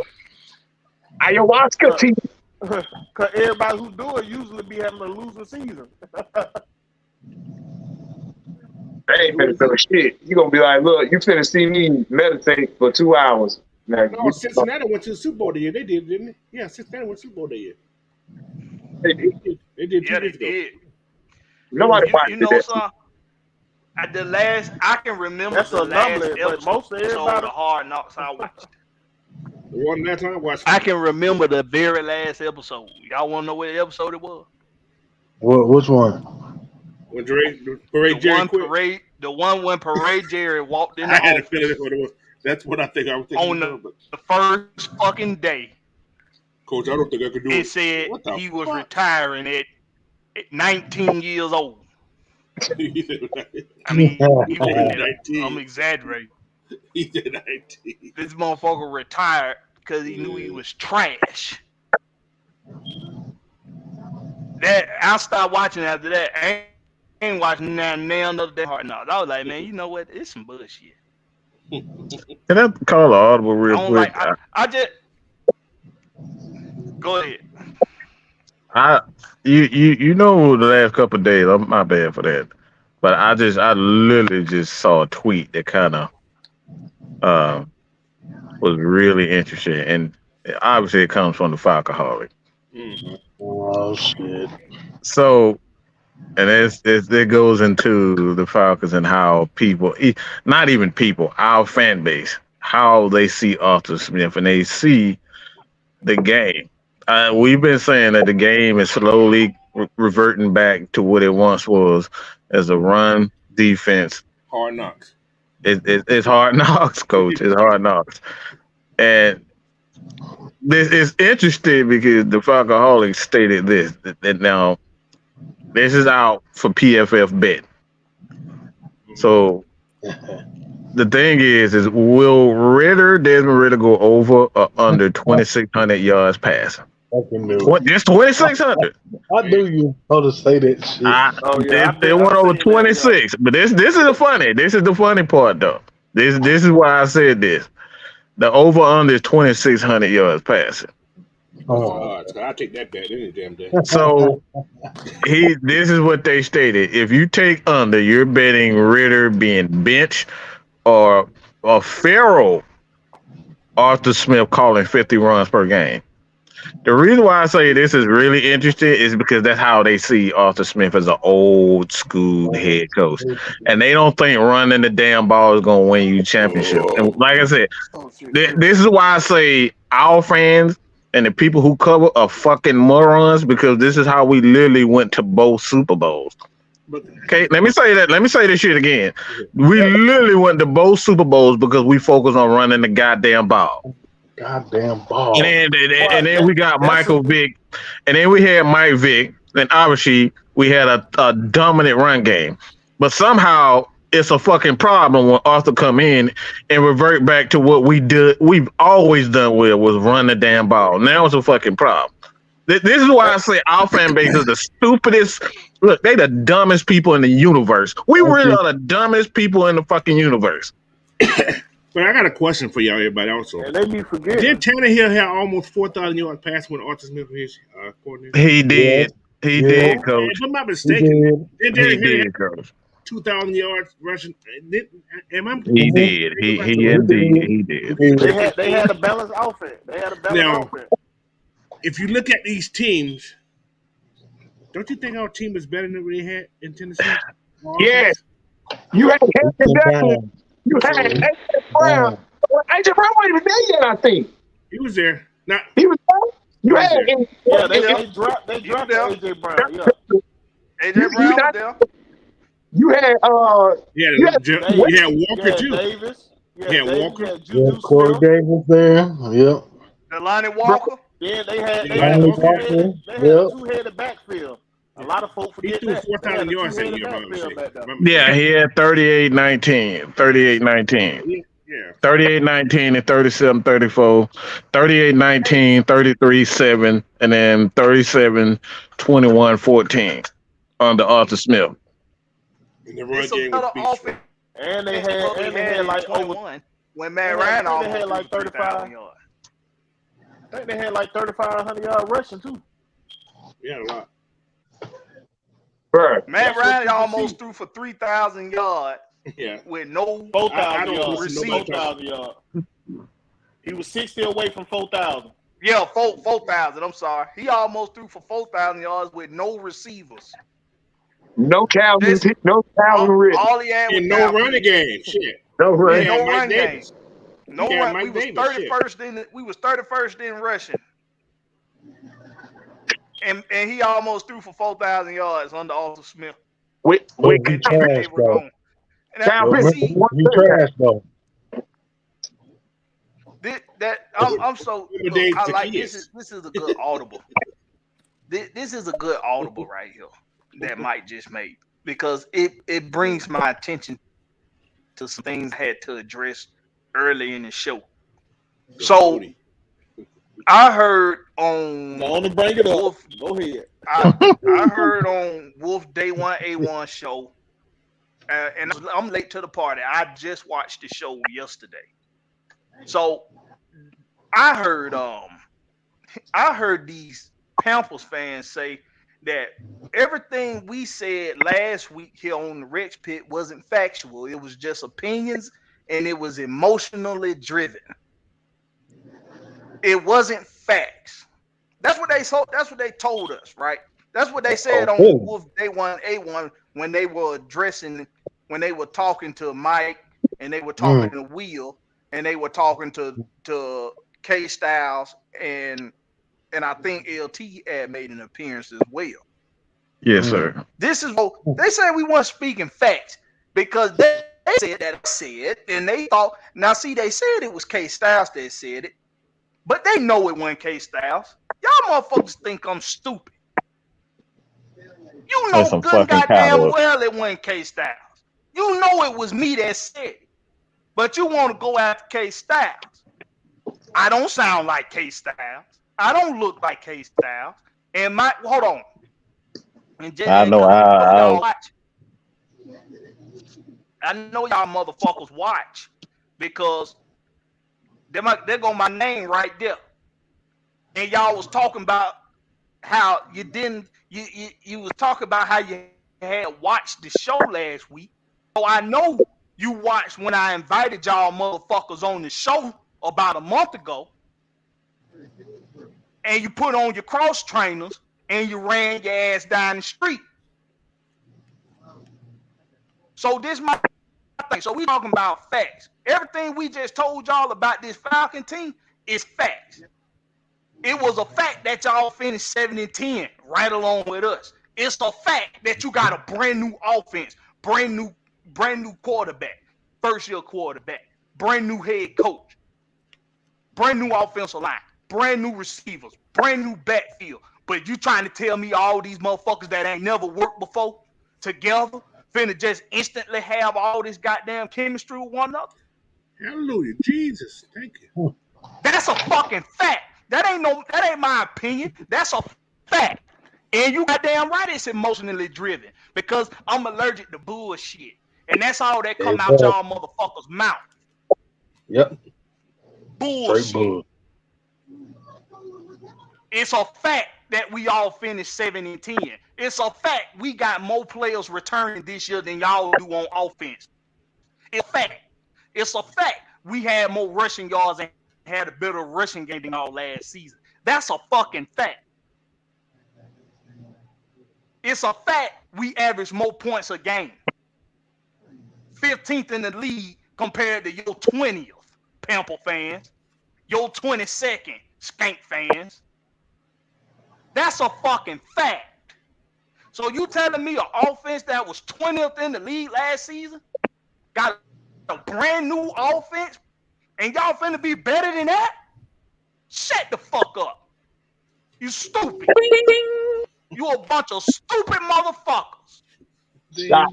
A 20th offense with a 20th offense a season later with a brand new offense finna have a better offense than they had last season. Shut the fuck up with a rookie quarterback and Hop and a goddamn down ass Adam Thielen at receiver. Shut the fuck up. DJ Chalkers is supposed to be a superstar. Shut the fuck up. Hayden Hurst supposed to answer all your goddamn prayers. Shut the fuck up.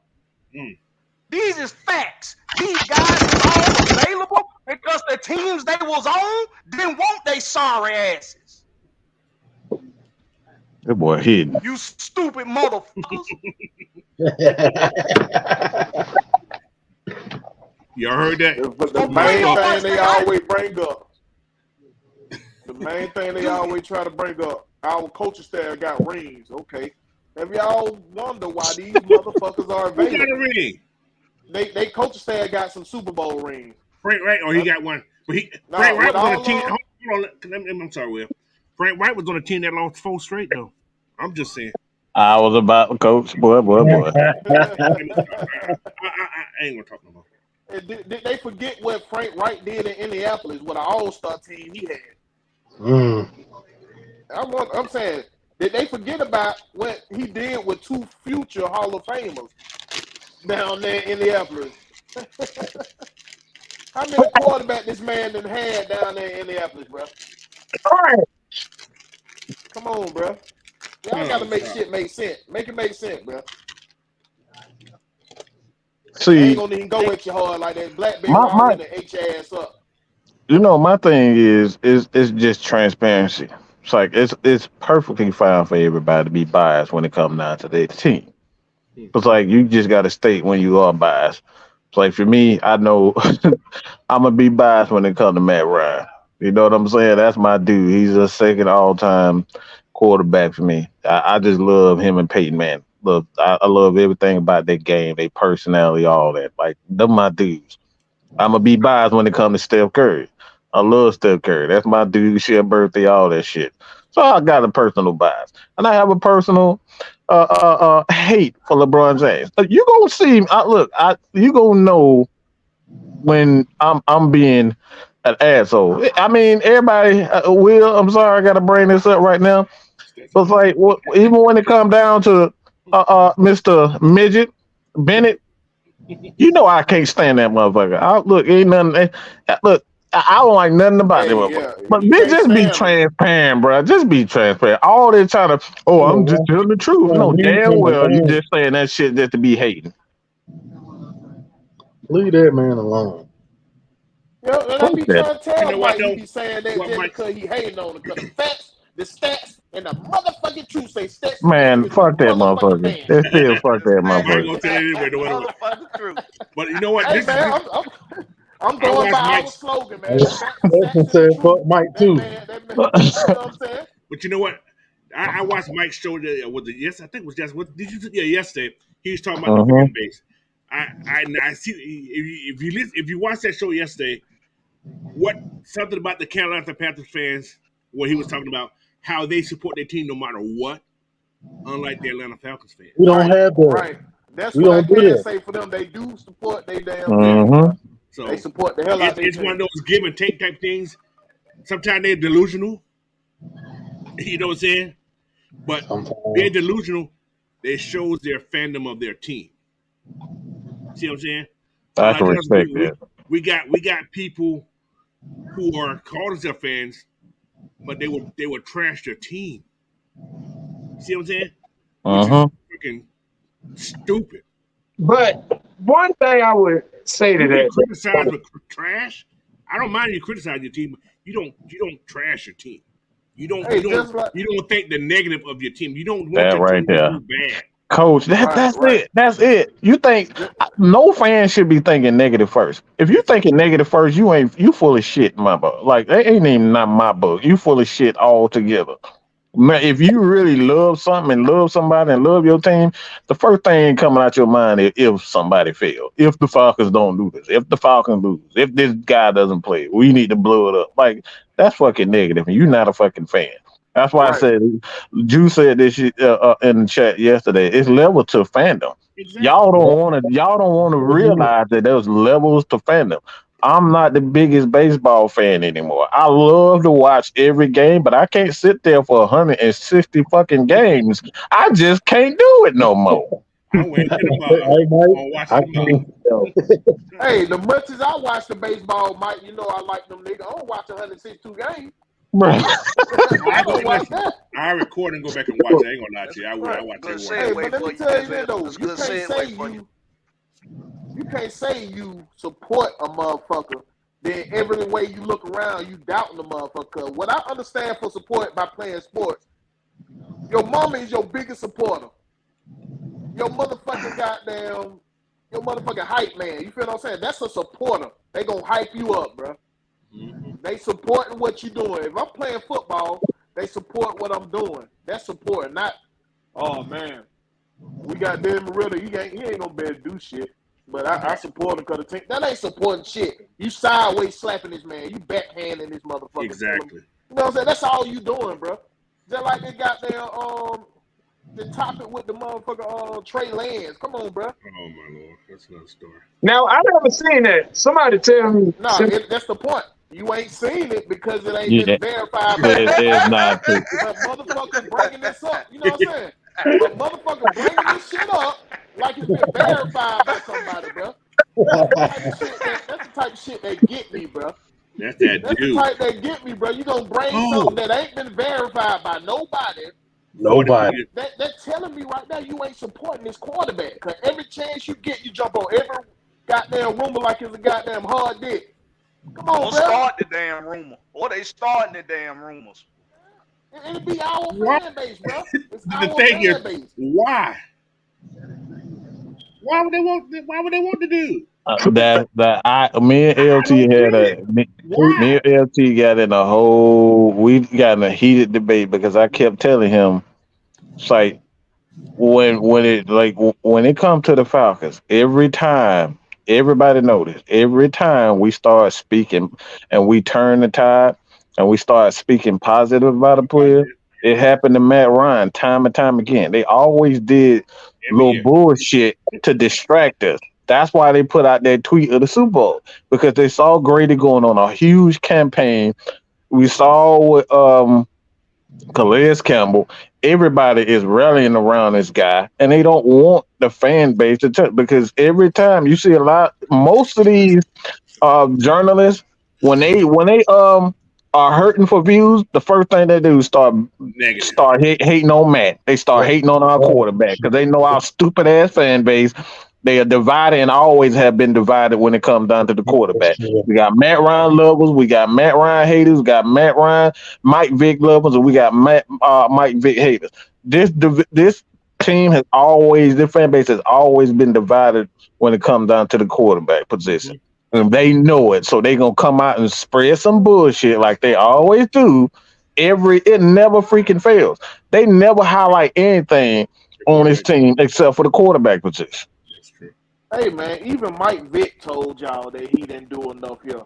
So why the fuck are y'all still holding on to that shit? He said that I ain't own damn mouth. They won't hear big in their mouth. He said, goddamn. That's what they want. Damn, coach. They want the DD to Mike Vick, run faster around me. Put your name in my mouth, Mike Vick. That's what they want. Hey, coach. That's why they hold it, man. What's going on? Mike Vick's been going to jail. He went to jail for 4 years, and he went to another team. He's no longer playing for the Falcons. Get over that shit. Fuck, I'm tired of Mike Vick. I love the good. I love what he did for the city, but he's gone, man. Get over that shit. He said Andy Reid made him into a better quarterback. So he said this out his mouth. This way he said. He knew he went for real. Now he was getting money. He was adapting himself to this city. You know what I'm saying? So like, come on, bro. Matt Ryan did more for us than any quarterback that came through here. Anyway, but they don't like him because he a business motherfucker. They don't like Mike. They don't like Matt Ryan because he ain't wearing gold chains and shit. Got Jerry curls in his head and shit. That's the culture. That's the culture here. That's a lot of that reason too. The culture of this city. Hey man. Well, that was the style of being the style of Atlanta right there. And exactly, it's that culture, man.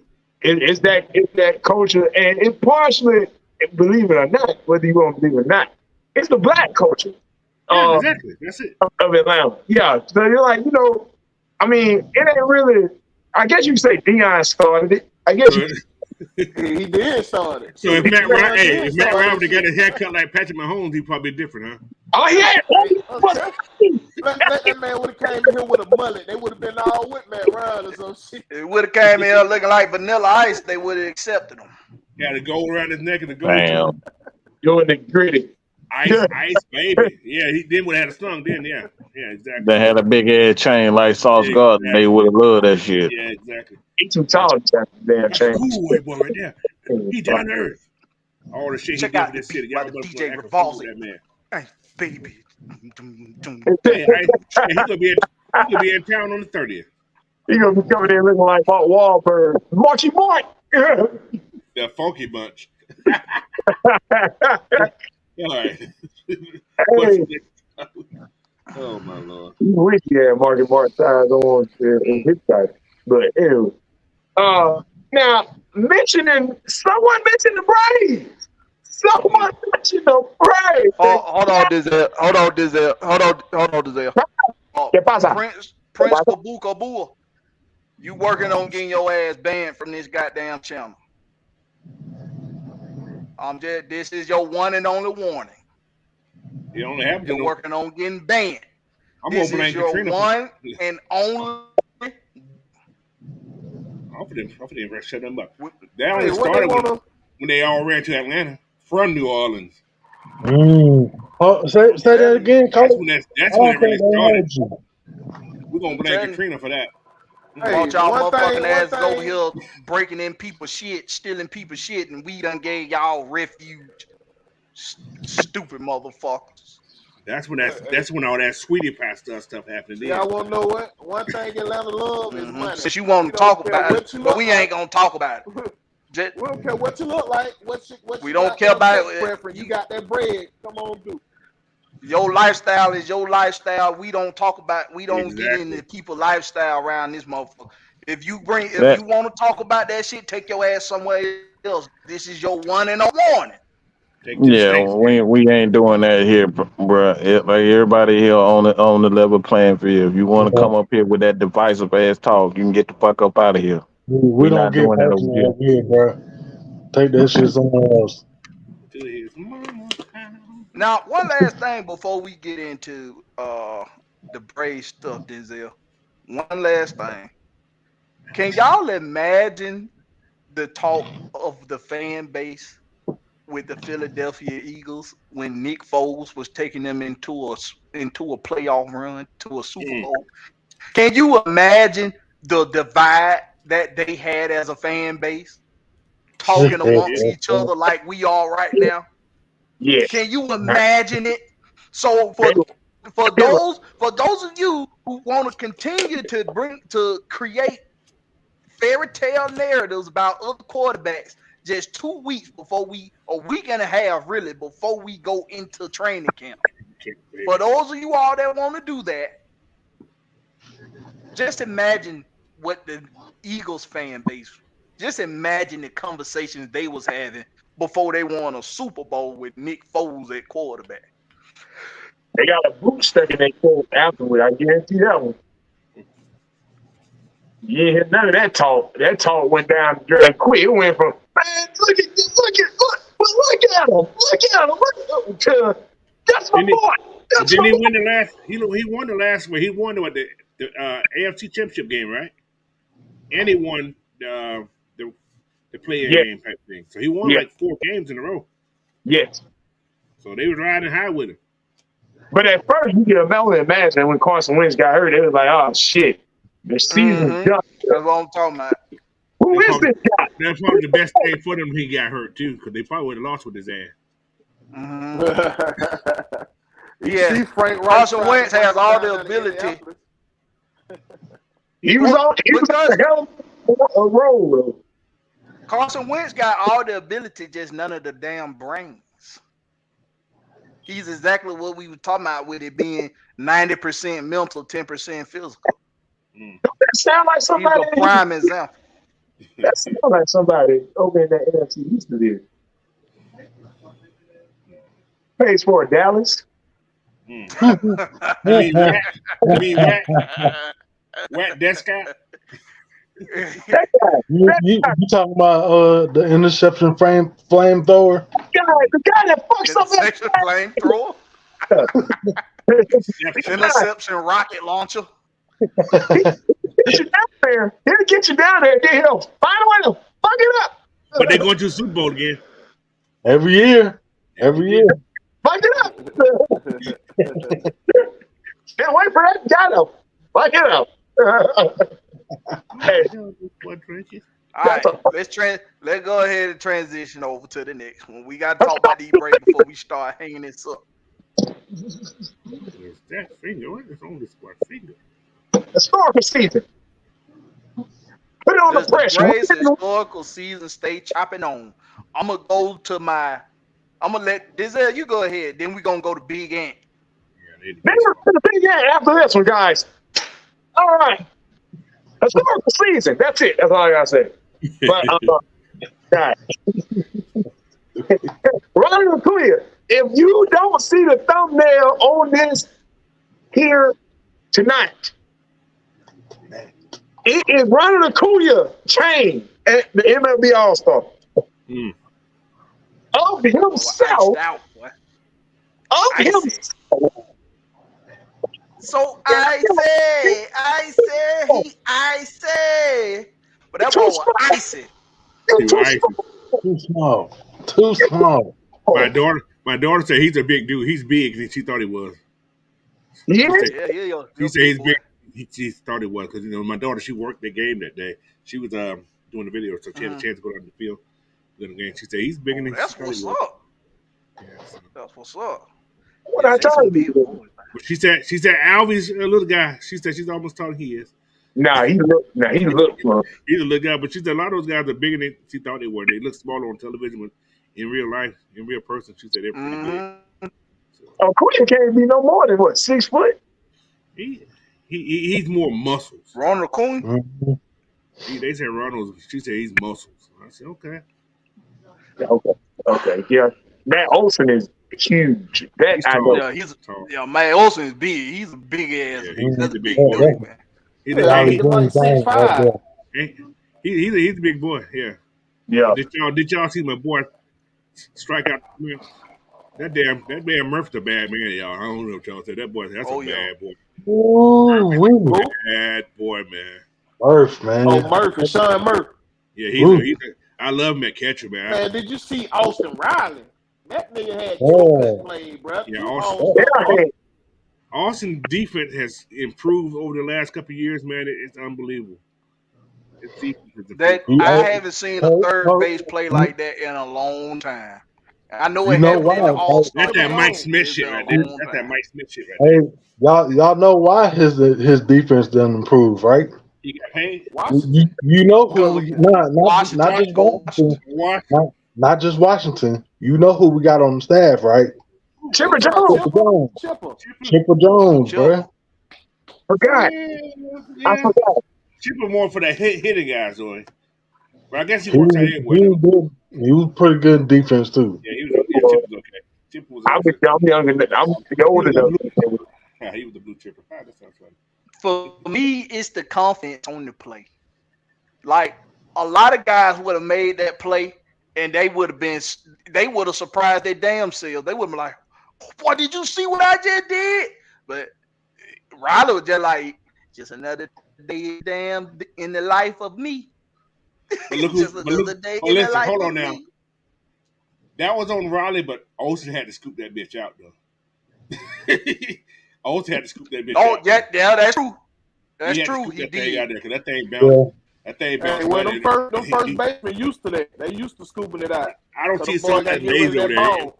I seen a lot of them that lazy over there too, though. Olsen's got that But thing out of there. he got that thing now. That was because it was way off. It was way off the line too. He had to stretch for that baby. So, Well, he long enough. yeah, he long. He knew we were long enough to get it. Well, crazy. Him and Riley. You long enough. Him and Riley big enough and tall enough to play tight end somewhere in an NFL team. Yeah, Riley's pretty tall too. I think he's like 6'3", 6'4", ain't he? He's like 6'5". Yeah. He's He like 6'4", 6'5". Yeah. And he's big. Mm-hmm. Like, big wide. He's a thick kid. He big boned. Yeah, you can tell he used to be bigger than what he was, and then he slimmed down. He got that grown man weight on there. He had that kitty weight on him. Yeah. They said, look, you want to run around these bases, your ass gonna do what you gotta do, or you get caught every time. No more baby fat. No more baby fat. Let me ask you a question, Ant. Yes, sir. Let me ask you a question. Do you think we stay on the pace we've been on coming out of the All-Star break? Whether it's with the bats or whether it's with the pitching, do you think we stay on pace like we had playing games the way we've been playing them, or do you think things slow down a little bit? Because we've been fast, man. It's been a fast team. I think they're gonna have to catch back up. Cause my fault. Hey, even talking, go ahead. It's a chance that things could stay the same, but I think it's gonna cool off just a little bit. It's not gonna be as hot as it was, but we're still gonna continue to win. That's what really matters, and what's really important. We're now getting healthy in the pitching department. That's what's most important. I ain't worried about us hitting millions of home runs and all that. That's gonna come. I want us to get healthy at the right time, and that's what's happening. I'm going on record. Yeah, I'm with that. I'm going on record. How about it, Will? All I can say, I'm glad we playing the White Sox coming out. Coach, you going on record? Thank you, Coach. And not one of the contender teams, because we got a chance to get our bearings back there, from the break. Yeah. So if we do come out slow, we got a chance to get back on track by playing a lower level team. You know what I'm saying? That's true. But I think your boy Snigger done been through enough of this, and he know how prepare the team after the breaks. You know what I mean? So I think he's gonna have them boys ready. Mm-hmm. All right, Go. I'm back. Anyway, I'm going on record. We're gonna win over 110 games this year. Oh shit! Oh, 110. Dang. Okay. Ooh. Listen, guys. I remember seeing the Mariners when they won 116 games, right? Mm-hmm. I actually was up here when they won 116 games. Yeah, I remember that. The Braves right now are past that threshold. I don't think nobody in the NC. I don't think nobody in baseball can stop this No, team. this. I hate When to you say got it. Olsen may playing get too good. damn good. Olsen playing out of his damn mind. And if he's hitting, you have no fucking chance with this team when When he you hit. got everybody on the team that are tagging the ball. Some people have an off night. Somebody's always picking them up. You know, if like I said, we've been pitching 3 guys that are in the regular rotation. We've been pitching whoever we can bring up to pitch that 4th and 5th game. We got 2 guys that are coming back right now. That's going to put a lot of pressure on other teams too. Okay, we got to deal with Free. We got to deal with Wright. We got to deal with maybe Soroka. I don't know what they're going to do with Soroka. Then you got to deal with what's the old man name? Charlie Martin. Charlie. And whoever else, Elder, and whoever, man. We got some guys. This team is so stacked right now. This is one of the stacked teams we had since we had Avery and Gladden, those guys like that back in the day. So do Soroka and that Soroka other may dude, go to the pen, though, do man. Soroka and them go to the bullpen? Soroka may go to the bullpen. He may be that long reliever. It might be the best thing for him too. Yeah, I wouldn't mind that. Yeah, so he may be that long reliever. But the batting guys, the hitting gonna stay. These guys are zoned, man. Man, They're zoned in so well right now. Man. I don't, that was like a little break. They needed a rest because they've been working hard. You think about it, Atlanta always plays better second half of baseball, no matter what the hell their record is. So, 110 wins plus, man. I'm going on record. For happiness.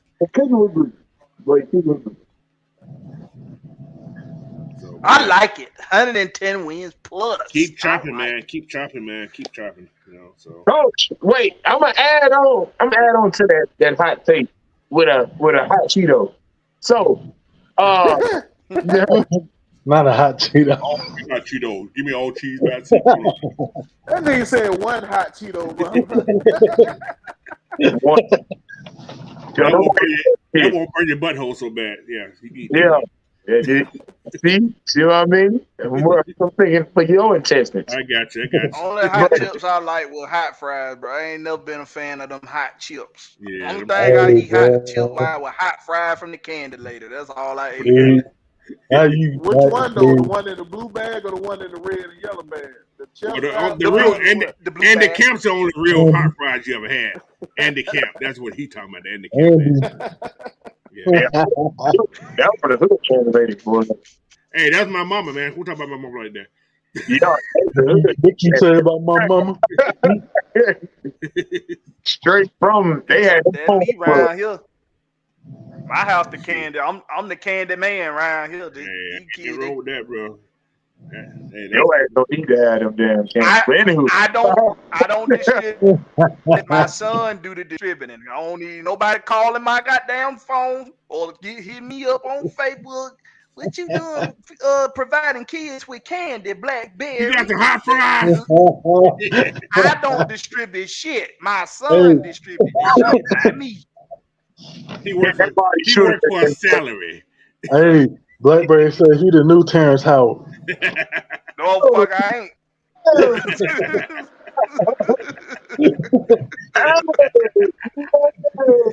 Oh boy. Oh yeah, my hot Cheeto. I forgot. Anywho, what's the home run record? 167? 120? No, that's what we got now. 300 and 316, 300 and somewhere in that range. The home run record for a season. I think we're gonna break that. I can feel it. I can feel it. I don't know. It only makes sense. We got the most before the All-Star break. So. I think we halfway there. Over halfway there. And You these know guys can't help but hit home runs. I want people to pay attention to something. Olsen was trying to hit. He was trying. What game that was? Because they talked about it after the game. He was just trying to. the damn it, when you hit everything, you hit a single, a double, a triple, and a home. Yeah, what they call The cycle. Cycle. Run the cycle. A cycle. He was trying to run a cycle, but he fucked around and hit a home run by mistake. Hey, man. He done fucked around and got triple double.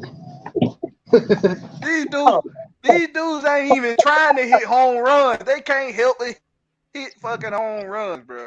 They just can't help it. The fewest home run in the season. Wow. Man, it's amazing. And you know what's the outlier? I ain't gonna say the outlier, but it's like a figment of imagination now. You don't really even think about a Freddie Freeman or a Dansby Swanson.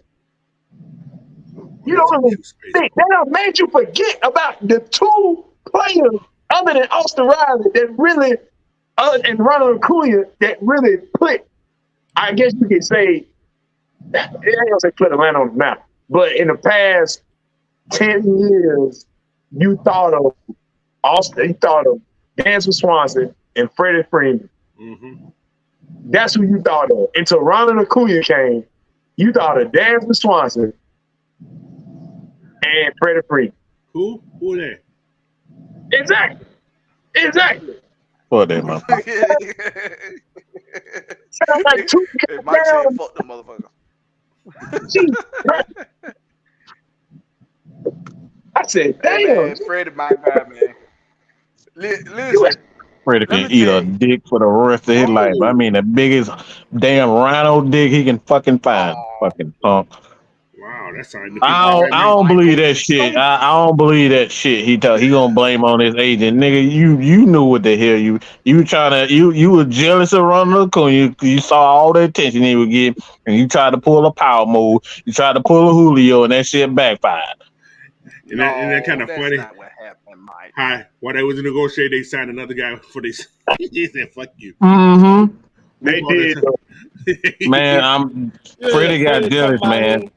Somebody he ain't know nothing about what his dang on what they call that the agent was doing. That's a damn lie, bro. He just got caught off guard. That's all. He got greedy because he wanted more money, and then he tried to pull a power move, and the Brave did not. The Braves, they built different now, man. You know what? It's so funny. I tried to tell people. You all are wrong. You all are wrong. That is not. He told the truth. He didn't know the damn agent was a ass backwards motherfucker. He went. It's a power move, though. You know that about an agent to begin with. You know if an agent has a reputation of being an asshole. So he knew that. He didn't care.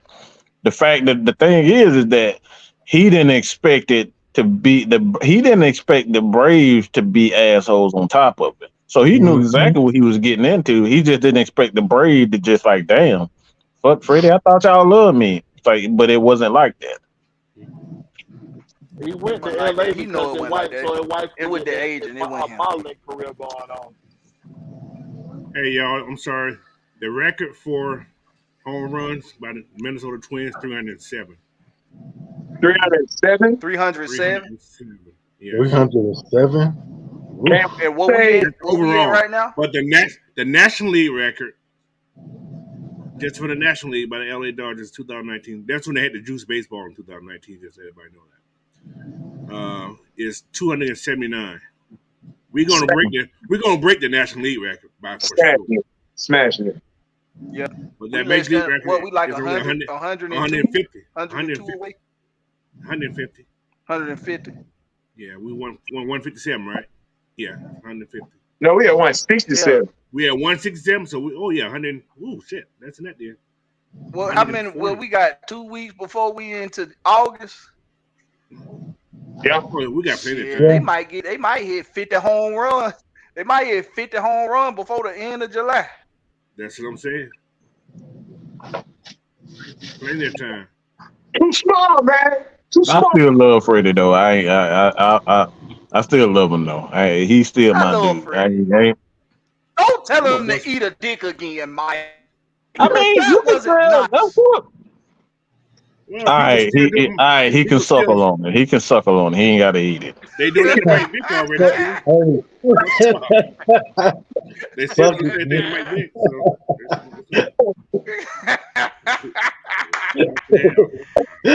Yo, he told Vic much.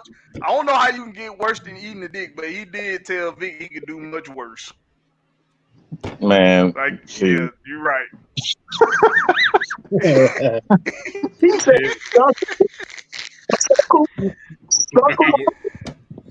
he said he can just suckle on it. Don't eat it, just suckle on it. Hey, That might be I'm worse still in than my eating it. feelings about.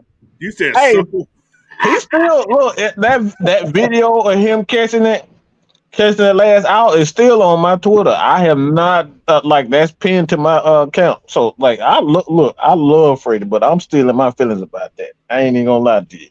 But That pissed me off. I got a question for you. Though. Freddie's not here now, right? If Freddie was here, are we doing the same thing? Oh hell yeah! Because he's a better hitter than Matt Olson. Yeah. He's a way better and a better defender. Yeah, that's no slight on Olsen though. But Freddie's the real deal, man. He's a better contact hitter. He's not a better power hitter. Yeah, hitter. Olsen is a better power hitter. Yeah, that's true. That's a great way to put it. Yeah, because that man hitting 430, 450 in the damn chop house on a daily. I'm like, he's making it. He lifting that motherfucker though. The thing you missed about Freddie Freeman was the leadership role, and that's what Matt Olson said he had to take over. You know, Freddie Freeman brought more than just his game to the ball team. You know what I mean? He brought that leadership. So that's when your boy Matt Olson better said the team. That's why leader. He had no choice but to be the leader. Yeah, being that Elder State's another team. Yeah. Yeah, but that it's a younger take on it too, because the way he I know they downplayed it, but it actually meant something to me as far as and others when he spoke about Ronnie Acuna and what was it? Damn, it was how he was wearing something. You know what it was? You know what it is? It's dreaming. That's what he's doing right now. I ain't want that boy Freddie to leave, but that boy Double A did it again. He replaced him, boy. Well, I mean, Olsen gives you the big bat, but he don't give you the consistency Freddie gave. The base hits. Yeah, the base hits and stuff. Yeah, he don't give you that. We need that clutch hit. Freddie was always there. That's true. He was clutch. Now you have more clutch opportunity players than Matt Olsen is clutch. Well, you got about the same amount you had when Freddie was here. Freddie didn't have that many strikeouts like that. No, he didn't have that many strikeouts. I'm talking about the amount of other bats you can rely on in late games. It's about the same amount. The difference is they actually contracted to the team long term. Because we had a lot of guys that were here for a year and they was out. Yeah, we got a lot of guys who are on contract. Yeah, got a lot of guys on 3 more years now. At least 3 years from now. I agree with John. You see what that's what I was trying to hint at. Let's talk about this before we close out. Let's talk about Acuna. MVP. Go ahead, Dizelle. MVP. Hey, the boy put it on the China. And what is the essence of African of the African person, African man, African human? He ain't African.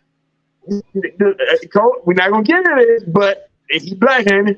African African. You mean just say black. Just say black. Diaspora. The diaspora. Anywho, the diaspora. That's a better word. Put it. That's everywhere. Everywhere.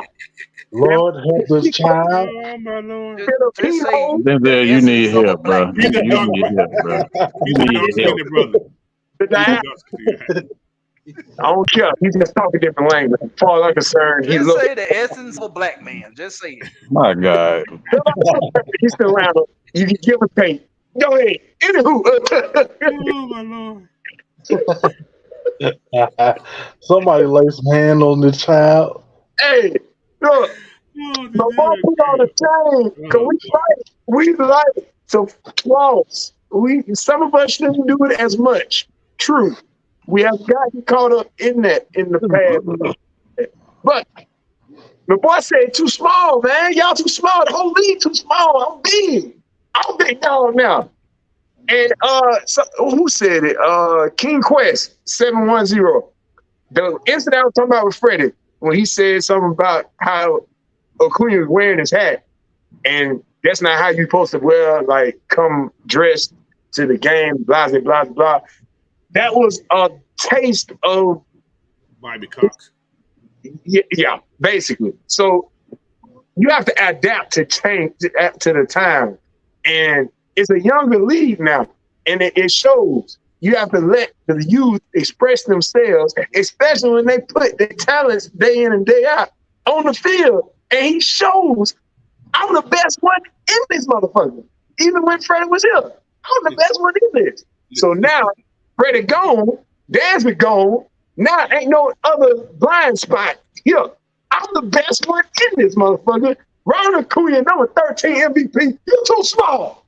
But I got another statement for everybody. Do y'all know if you look at this last All-Star game, right? I could have swore I was in the Caribbean. Because they ain't everybody damn team was from that damn Caribbean. I mean, my goodness.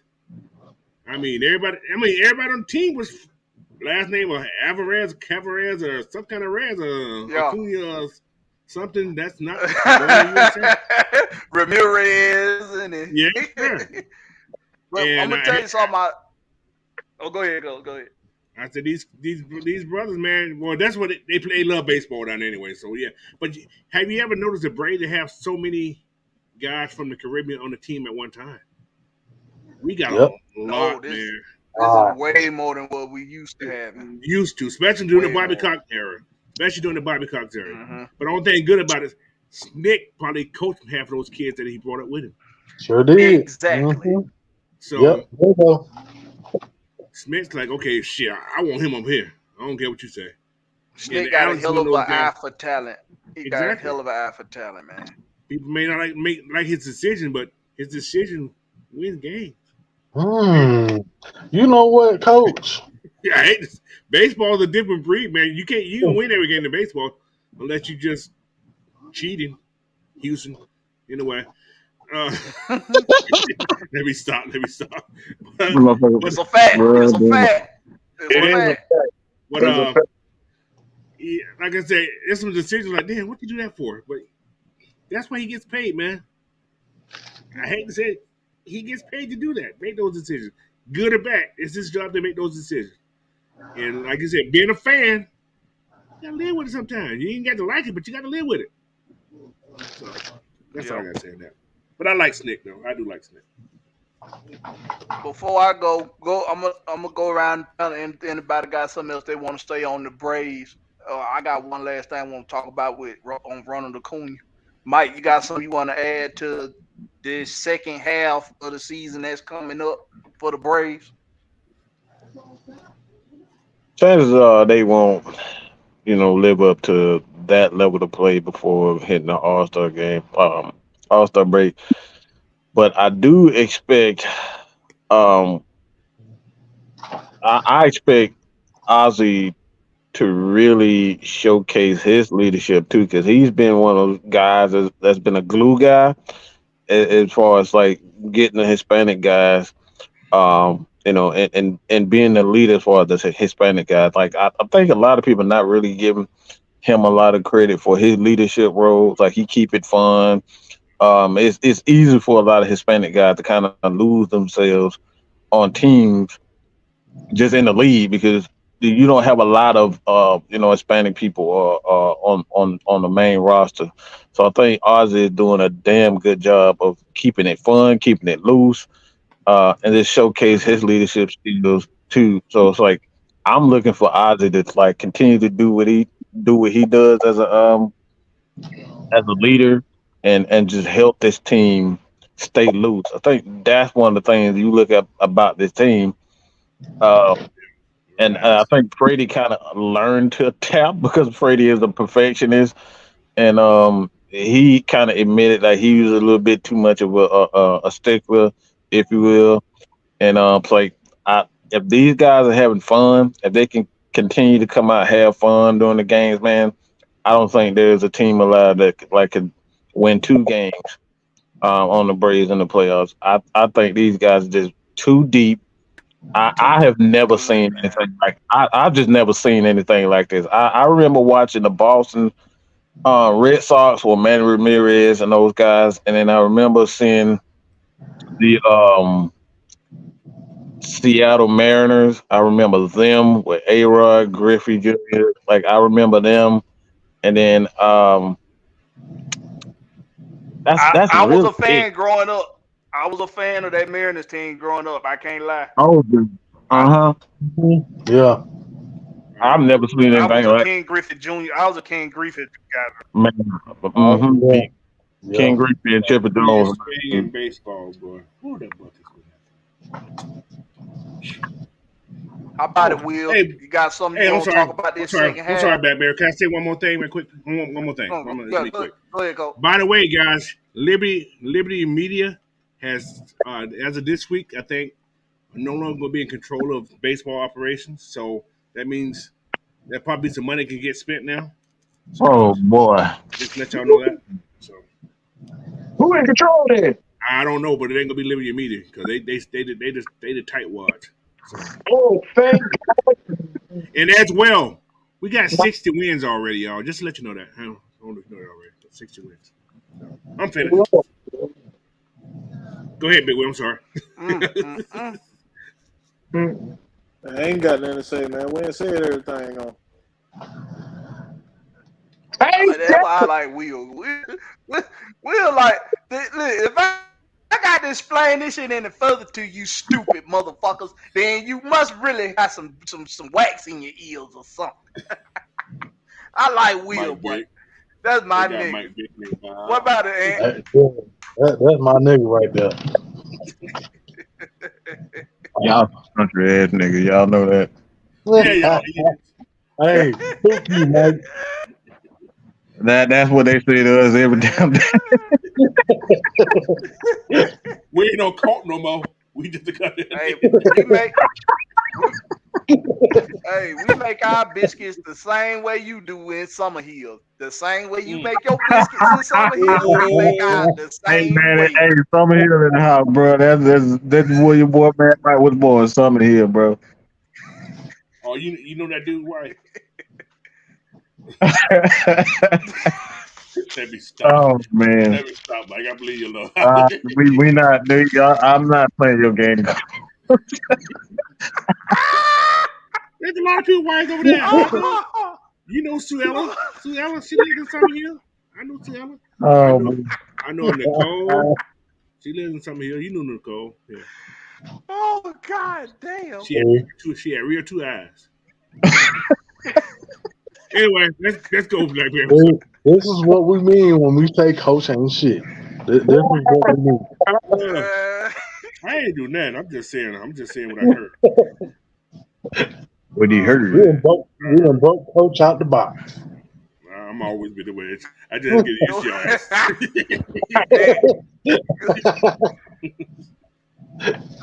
You got a last take on the second half of the season for the Braves. Y'all just stay tuned. That's all I'm saying. Stay tuned. We are must see TV. How about it, Denzel? That's a fact, Jack. You heard 40-40 club. You heard 40-40 club. You ain't never heard no 40-70 club. I'm Andy right there. Oh, I'm Andy right there. I like what you did there. One and only. that boy is baseball, boy. Ooh-wee. Oh, you talking about like 40 home runs, you talking 7 about like too listen, small. That boy gonna have this 86, dude y'all. Ronald Acuna. He gonna have 86. Small. This dude Ronald Acuna. Now Mike talked about this. What probably a few weeks ago now, Mike. Probably about a few weeks ago, Mike. You talked about how you think it's between Ken Griffey and Barry Bonds, the best baseball players all around that you ever watched, right? Yes, and sir. how Ronald Acuna is coming close to those guys. He's a mix between both, actually. I share. Yep. Listen, I share that same sentiment. When I was growing up, I played baseball one season, and I still liked it, but I didn't like playing it, so I stopped playing. But at the time, I remember my dad always had on 2 games. It was the Braves and whoever Ken Griffey Jr. played in for. Yep. Ken Griffey Jr. was my favorite player before I got it, because I was into baseball before I got into basketball. Before Michael Jordan, and then later for me it was Kobe. Kobe's my favorite athlete ever. Can't nobody say nothing bad about Kobe. I'm gonna slap you in the face. But as far as athletes go, before with Jordan, for me it was Ken Griffey Jr. This dude was like, I know I wasn't supposed to idol another man, but that dude was like my idol growing when I was a kid. Everything about him, the way he wore his hat backwards out there in middle field, even though he wasn't supposed to. The way that he had the shoes. Remember the Ken Griffey's with the straps? Yeah. Strap over the. I had like 2 different pair of Ken Griffey's. Ken Griffey was my dude all around. The way this dude played defense, the way he played on the he had that, he had that stance.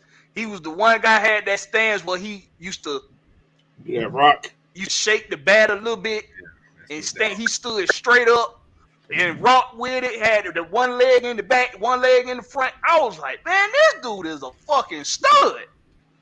Ken Griffey was that dude for me. I'm telling y'all right now, you hearing it right here on the Rex Pit. For me, Ken Griffey Jr. was the best baseball player ever. Ronald Acuna is right there knocking on the goddamn door. Hey, him and his brother. My him and his brother having their own competition right now. His brother got 34 stolen bases. Who brother? Acuna? Ronald Acuna. He did a minor league? Yeah, he played he in the Texas organization. Oh, okay. He got 34 stolen bases. I want to play for. I wanted to come up here too. Ronald Acuna, man. This dude is the best all-around baseball player in the game, and he very well possibly could be the best all-around baseball player of all time. I think everything this dude does comes effortless. You know what I hate about baseball? Go ahead. What'd you say, Will? I said I think this team got a good mixture. But you know what I hate about this team? I mean, baseball in America, man, they don't put a lot of ballparks in the hood. We used to love baseball growing up. There used to be ballpark all over Atlanta, but I don't know what we used to love baseball growing up. I played all sports growing up. I played all of them. So did I. You know what I'm saying? Like, they don't broadcast baseball like that no more. And that's where you make the most money at. Baseball pay the most money. Once you get to the big league. Hold up, my fault. The most guaranteed money. That's what. Once you get to the big league, you got to get there first because once you get there, the minor league suck. The minor league suck. You making pennies on a penny. But one thing about it with that same narrative with baseball in the hood is other sports in the hood too. Because what do we just have from Westlake High School in the Wimbledon tennis? Oh, you talking about the old girl? No, the dude Chris. And it's funny. It's a funny story. Actually, brother. Yes, and he went from Georgia Tech. Yeah, brother. Yeah. High school. I did not know. His name is hold on, let me get the I didn't know this. This is new to me. Did he beat that Rush? That's the dude go to Georgia Tech, right? No, he went to Georgia Tech, but he went to Georgia Tech first. Yeah. The hood. a guy that's on our he does IB. He actually played against him. IB is one of our information guys, AFN Unholy Alliance. But he actually knows him, and they actually played together. They played tennis together. So now we're gonna try. Look, I'm gonna try to pull some straight. Get a part. That's the first I've heard of it. I didn't know. I didn't watch Wimbledon, so I don't know. I love tennis, man. Bro, I love tennis. I only watch the finals. I'm one of those guys. I only watch the finals. I don't watch all that. That pre-qualifying. That's just. I ain't gonna stunt. I only watch tennis for Serena, but now that she's gone, I watch golf like I'm not watching for that other girl. What that girl? What her name is? Coco Gauff. No, the tennis player. Coco Gauff. She is a player. That's her name. That's Coco Gauff. I know about Coco. I don't know Coco. And it's Naomi's. You talking about Naomi Osaka? Nah, she bad too, but no, that Coco Gauff girl, boy, she bad, boy. Yeah, she can play. She play her. That little girl play her ass off. Sloane Stephens, Sloane Stephens, Sloane done came out her shell. Sloane Stephens, ever since she went and got her little mind right, she had her little mental breakdown with her. That girl came back and said, "I'm finna be all I can. I'm gonna let y'all see all this sex." Sloane letting us see all that sex. Thank you, Sloane. Thank you. Oh my Lord. That's what brought me to watching tennis, man. Them girls in them short skirts, bro. Them girls, boy. Them girls with that flavor started. Hey man, when them girls with that flavor started playing tennis, that's when I started paying attention. When Serena Williams with that flavor started tennis, that's when I started paying attention. I will play tennis to high school. When Serena Williams with them booty shot. Oh my God. You had the face, just look at the body, huh? You got to hide the face. That face is atrocious, boy. and them different housewives up in the audience would get mad because their husbands was going to the game just to see Serena in her cat suits. So they petitioned her to stop wearing her cat suits in games. Hey, but you know what? All this stuff that's boring to watch, this stuff that's boring to watch is actually fun to play. Tennis was fun to play. I used to love playing tennis back in the goddamn hood, bro. Oh yeah. I like getting out there, swinging me a racket time to time. If you play basketball, it was a requirement at our school. Yeah, it's conditioning. That's the most conditioning thing right there. That and soccer. Soccer, boy, they always move. I'm gonna tell y'all what to go watch. Go watch some cricket. Cricket's the shit. Oh, that's what baseball started. I watch cricket every Saturday morning after I get off the show. I watch it. Man, those damn little Indian people over there, them still gonna be tearing that shit ball up. Dude, I don't understand. Cricket, Now, cricket is one of those weird sports that I didn't know what it was about until I started watching. Right, they get 6 points and 4 points. Right, there's no outs unless the ball is caught in the air or you throw the ball and hit the little wood thing, whatever you call it. But yeah, man, that game can go forever though. You want to know what I didn't know? You want to know what I didn't know had a league, like a professional league, and they do? What was that? Lacrosse? Frisbee. Get the fuck out. Yeah. Be It's football. like golf. The golf or the football one? The football type. Which one? Damn, they got different ones. They got a frisbee they that you play like a frisbee football, and they got a frisbee golf. I have. That must be ESPN Ocho. Yeah, frisbee golf is just like almost like golf. You got to throw the little ball through, not a ball, but the frisbee. You got to stick a stump. That frisbee football ain't never fetch, coach. They be fetching. Them niggas be fetching. They go fetch this. And usually frisbee football has boys and girls on the same team too. So those guys get free fields, and the little perverted guys get free fields. So that's what that's about too. Oh shit, we got in this. Goddamn, Darren. What happened? It's the longest island I've ever seen us on here. Oh yeah. Hey, when you got good conversation going there, that's what happened. It is, boy. Sleep trying to creep up on me. It ain't 7 o'clock in my house yet. Y'all, I promise. Ain't nobody told you, look, you still got the sun shining over there. It is too. It is today. It's a little It's warm over here too. like darkness falls. And I ain't got no air conditioning in my house. It's hot as hell right now. We're going to start closing this thing out, y'all. Look. Before I just keep telling you, too strong. Hey, if they make kickball a professional league, boy, it's gonna be trouble. Boy, They do got a professional kickball. Do you know? The offense they be wearing, boy. Not to go off a tip. Did y'all know they got referees in kickball? I don't know why. Oh yeah. They got referees, dude. Listen, there's a league. There's a league down the street from my house. I be like, is that a referee? They mother call a strike on the kickball. How you gonna call a strike on the kickball when you missed the ball as the strike? How you gonna miss a big look it up. They already have a professional kickball league. Look it up. Lord. Okay, well, when it get big, cause we ain't been hearing about it. When it get big, you go to try out, Will? I ain't doing no kickball, man.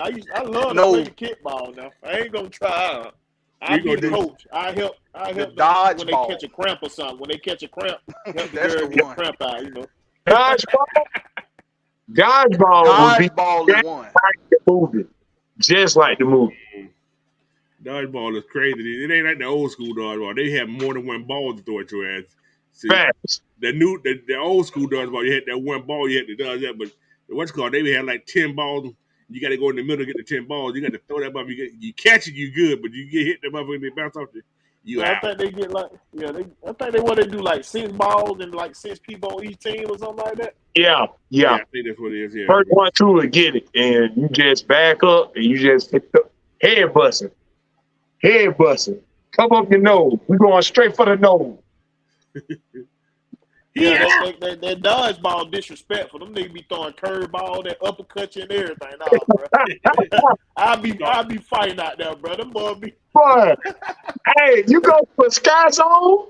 Go to a sky zone and play around with some people that just look like they just came there just to do that, and they already sweating when they came in the door.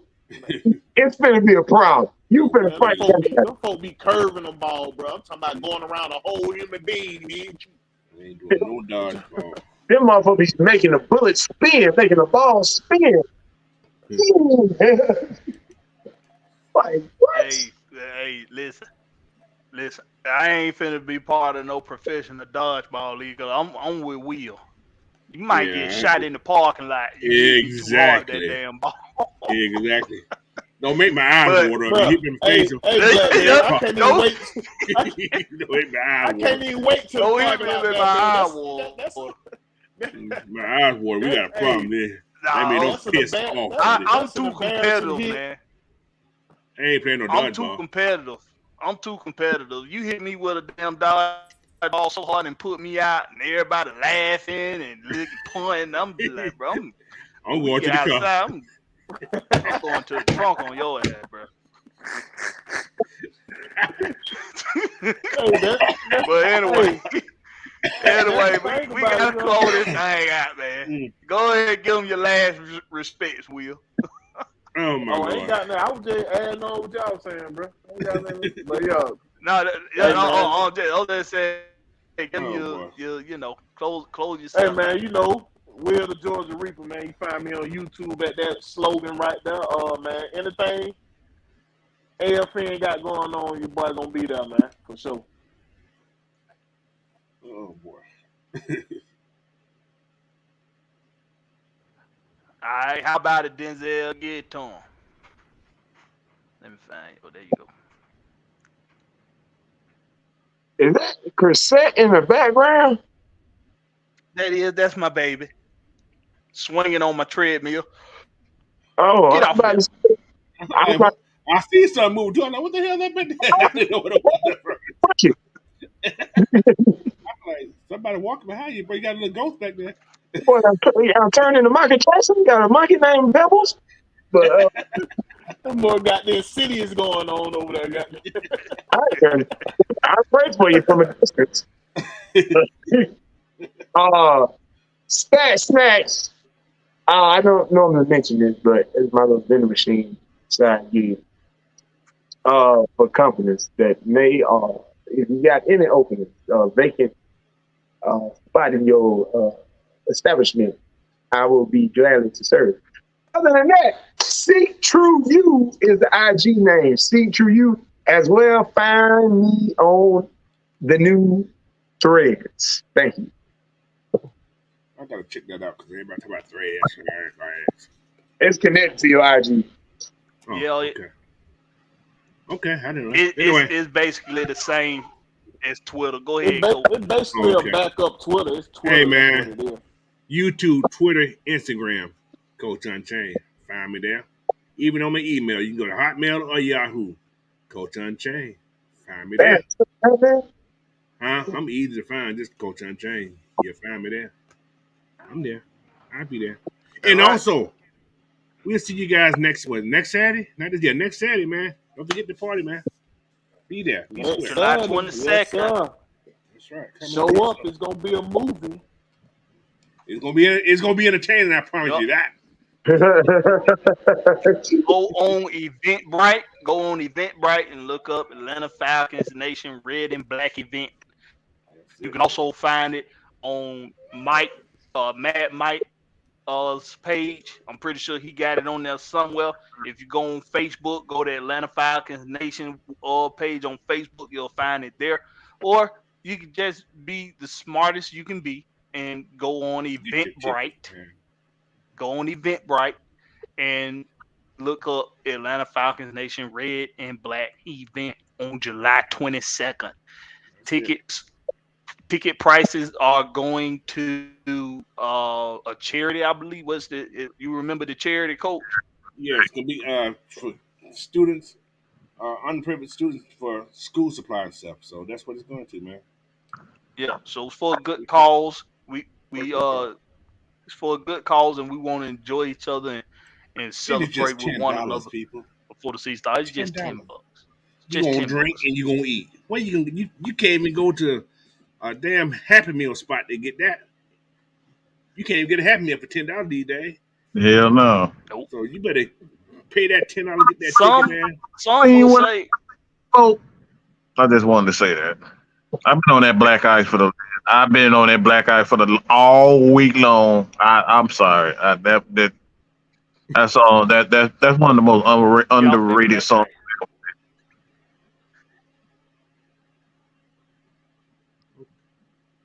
You say it called Black Ice? Black Ice. Sky high, sky high. Is he still? Oh, Goody Mob, man. Oh, I wonder. All right. Yeah. I never knew the name of that song. Never knew the name. I thought it was called Sky. That was Sky. It's called Black Ice. But how about it, Mike? Hey, man. Give them your close yourself out. Well, don't really want to promote myself, but I want to say something. Um, little Slitter, whatever you want to call yourself, little Dave, little Davy Pooh. Um, I know you have it set in your mind. You want to battle the great one. You want to battle Mad Mike. You want to battle Senator Palpatine, but Senator Palpatine is busy. Senator Palpatine, he's sitting with the people. You know, we're having a good time. We have this event going on. We got this season going on. Want to talk ball, so um, you might want to leave a message to one of my secretaries, and maybe I'll hit you back, and probably 4 to 6 years or something like that, when you actually catch up to what AFN is doing over here with the Falcons fans. The Slitter guy. So it's like if you want to battle, there's a long list, and it's about a 4 year list. So I'll get back to you as soon as I possibly can, sir. Is that the Slitter guy, Mike? Yep. Yes, sir. Okay, I'm just gonna go by what he said. He said he doesn't talk football. He talks complaining and. He's drunk half the damn time. So how you gonna debate you about football? That's not what he does. I don't. That's what he said. That's what he said. I'm just going by what he said. He gonna debate me, but like I said, I don't debate. We sit here and have conversations, and we try to get an understanding of where people come from. I'm just curious about that. Yeah, I don't do debates. So like, if you think you better than me, then I more power to you, sir. You have that right to believe that you're better than Mike and a fan over here. He clout chasing. He wants those lights. I can't. That's We what can't. it's called right there, clout chase. We can't do a show without this dude trying to talk. I'm trying to battle me. I'm like, bro, man, just look. Go drink another bush. All right, go drink another bull. Yeah, if you want to sit down and talk topic, that's another thing. But we ain't finna sit around like two old women, goddamn knitting sweaters and shit arguing. Fuck. Man, no, freak, no, heck no. Anyway. But man, Mike Sports, Eventbrite. We're gonna, like I said, man, we're gonna sit down. We're gonna have a good time. We're gonna talk some ball. We're gonna talk about life. We're gonna get to know each other at this event. Y'all motherfucker think it's Mad Mike is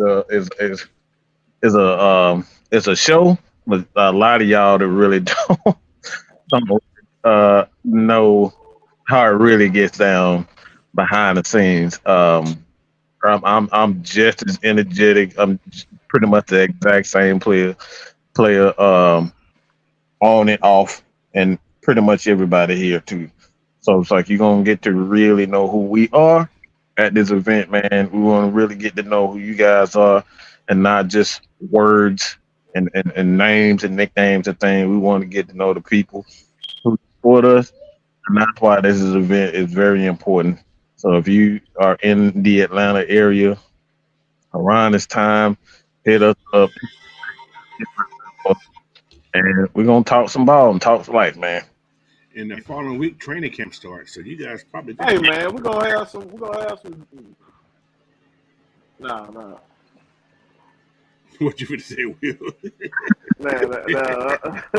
I talk to y'all about that off air, man. I talk to y'all about that off air, man. That was a wee. Hey, but make sure y'all go check out that goddamn quarterback series, man. Don't be listening to what these motherfuckers saying on here. Go watch it. Y'all go watch that quarterback series. Good if y'all like sports. Go watch it. TV. That's I barely watch TV. I watch Star Wars 15 times before I watch anything on TV. I watch a shitload of TV and I probably still won't watch that shit. Like, I watch a lot. I watch so much damn TV. I got the Zeus network downloaded on my phone so I can watch Bad Girls Club and shit. Blackberry, we supposed to stick together. Us truck drive supposed to stick together, man. And I know you ain't watch everything on damn TV. You ain't got nothing else to watch. Don't watch that damn quarterback show. I got a lot of shit to watch. I told you, listen, bro, I'm a movie connoisseur. I love movies. That's why I don't like I'm a BET movie shit. fanatic. Because I don't like I'm bad a movie fanatic. directing I and watch bad every acting. damn thing. They speaking That's from why I don't watch hey, Tyler Perry shit, bro. they I speaking can't from watch bad acting and bad directing, I bro. can't watch the Tyler Perry shit. I I can't hate watch Tyler that shit. Perry shit is okay. It's, y'all don't like him. Why y'all don't like that man? Y'all like Medea? It I ain't ain't got him. It's the product. It ain't him. It's the same product. shit over again. That man don't got a lot of people a lot of jobs. He He did. don't That he Congratulations. did do. Good for He He made a him. lot of people did do famous. that. He don't got people in mainstream movies. So it's all Hey, about he support. done got better with his stuff, but when he first came out, that actor was bad, coach. You know That was that stage. actor That was stage bad, plays man. though. I The ain't talking about movies. the stage play. Let me I'm tell. talking about the movie. That movie was Listen. garbage. Hey, His first movie he made, that thing, you could tell the actor was so bad on that thing, man. Well, Listen. I'm gonna let y'all know something. No matter what y'all think, that motherfucker's a billionaire now. So he don't give Look, a fuck what we think. and that's why. He don't give And a that's fuck what we why think.